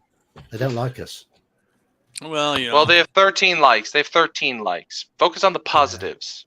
Geek, focus on the positives. It doesn't matter in YouTube metrics because it's all interaction. Yeah, exactly. It is. Yeah. It is. So just all you have to do is say thank you for the interaction. Just say thank you for the interaction. I hope you had a nice day. That's all you have to say. Cheers. That's all you have to say. Thank you. Yes. So anyway, I'm going off on my holidays. This is my last midweek Geek for a couple of weeks. I'll be back with all of you lot, hopefully, in 2 weeks' time, and we'll hopefully have some nice, fresh topics to discuss. It's just a chance for me to expunge all the crap that's been happening the last few weeks from my brain, and just chill for a while. You've earned it, Geek. 16 likes. Thank you, Nerdy Ogre. Nerdy Ogre. We started 3 hours ago. But no, I asked them maybe the daft question. Maybe they're fans of Gnome Paladins. Maybe fans of Gnome Paladins click the dislike button, or maybe they're fans of Spelljammer or whatever. They're sick of you slagging that Forest Oracle. They're just sick of it. Or all I'm gonna say is there might not just be a reason. There might just be sad people who just wanted to hate something that was beautiful. Could be that somebody just pushed the wrong button. Possibly. My videos do seem to get 2 or 3 immediate dislikes, and then they disappear after a few days. I don't know how YouTube does all that. Whether some bots are involved, I don't know. Maybe. Anyway, I'm going to have to depart because I've got 2 days of work to go and 3 more sleeps till my holiday. I will be streaming on Friday. I don't know how late we're going to go because we're going to set up quite early on Saturday morning, but I do intend to stream on Friday. Though, don't be surprised if I have to cancel at short notice because it depends on how much we've got to do to get things ready. But my aim is to stream on Friday, and my aim is to run Alone Against the Dark from the Call of Cthulhu. So Well, we'll see how it goes. But thanks, chaps. Do you want to shill your channels before we go? I know not you, DK. You haven't got one, but yeah, you loser. No. Well, no, I Go do have a ahead. channel. I just don't upload anything to it apart from clips. You know. No. Go ahead, Eli. I'm my channel is Elfbait, and we stream on Sunday mornings right now for the most part. With Sunday the occasion- afternoons. Sunday well, afternoons. if you live in the right part of the world, it's the morning. But then occasionally I'll slip another stream in there now and again. But it's pretty casual channel. But I also It's a bane of contention for me because Sunday is my busiest day of the week. I know. That's why I do try and bounce to Mondays, but right now Mondays are just not doable. But I do also have a Discord that I post a lot to, just articles and stuff like that as well. There's also even an Elfbait on Facebook if you're a Facebook person, and I generally will post any article or essay I post to the Discord on Facebook as well. So Okay. Mage, give us another shill. Mage's Musings. I don't stream at all, but I do wacky videos that recap games and try to make people laugh and talk D&D. That's my thing, and I do it with puppets. Indeed. Yes, minions. Yes, minions. Yes, minions. Yeah. Oh, great! The Demi-Lich has shown up. Minions. You will lose, Demi-Lich. You will lose. The mage will defeat you. Yes, deliciously evil minions. Oh, the mage is still in the soul prison, so I don't know about that. But No, I think he got. Didn't he get out? I thought he got out of that. no, but he's still in there. Damn it! Way to follow along, DK. Come on, keep up. Hey, I'm waiting. I like to binge watch my stuff, so I wait for at least 3 episodes. Okay. I've got has 80, got out I've yet. got 70 episodes or so. He's out of the Kids prison these in, days. in my OSE world. He's out of the prison, but we don't know how he's got there. And he won't talk about it. Yeah. Well, Is Merlinster Gandaldor an NPC in your game? please tell me he is. Merle is the town wizard. He's based all the NPCs on us. You know, I didn't Okay. know if he had, I didn't catch that. I guess. Yeah. Yeah. It's been a while D- since you set it up. DK is the knight. Yeah, DK Yogg is the knight in is the druid, and then yes, Omen. Noman is the ranger. he's a ranger. Yes, and Elfbait Yeah, is yeah. a town priest. Is a town cleric. The cleric. Yeah. Because yes, I'm so religious in real life. And Saxius is the Well, dodgy thief taxman. Well, see, that's the only correct one out of the lot. Like he Geek had the temerity to make me a gnome-loving neutral druid. I Like changed how? that. I changed Yeah, that. good. How dare you, sir? How dare you call me a druid? Yeah. It's almost as offensive as saying I love gnomes. Ugh. I'm playing my new character is a druid, and I have called him Psilocybin. And bonus points to anyone who knows what that is. I have Yes. no idea what that is. It's the active ingredient in magic mushrooms. Yes. Ah. Okay. And he's a druid, yes. So there we go. Right. Yeah, anyway, well, you know.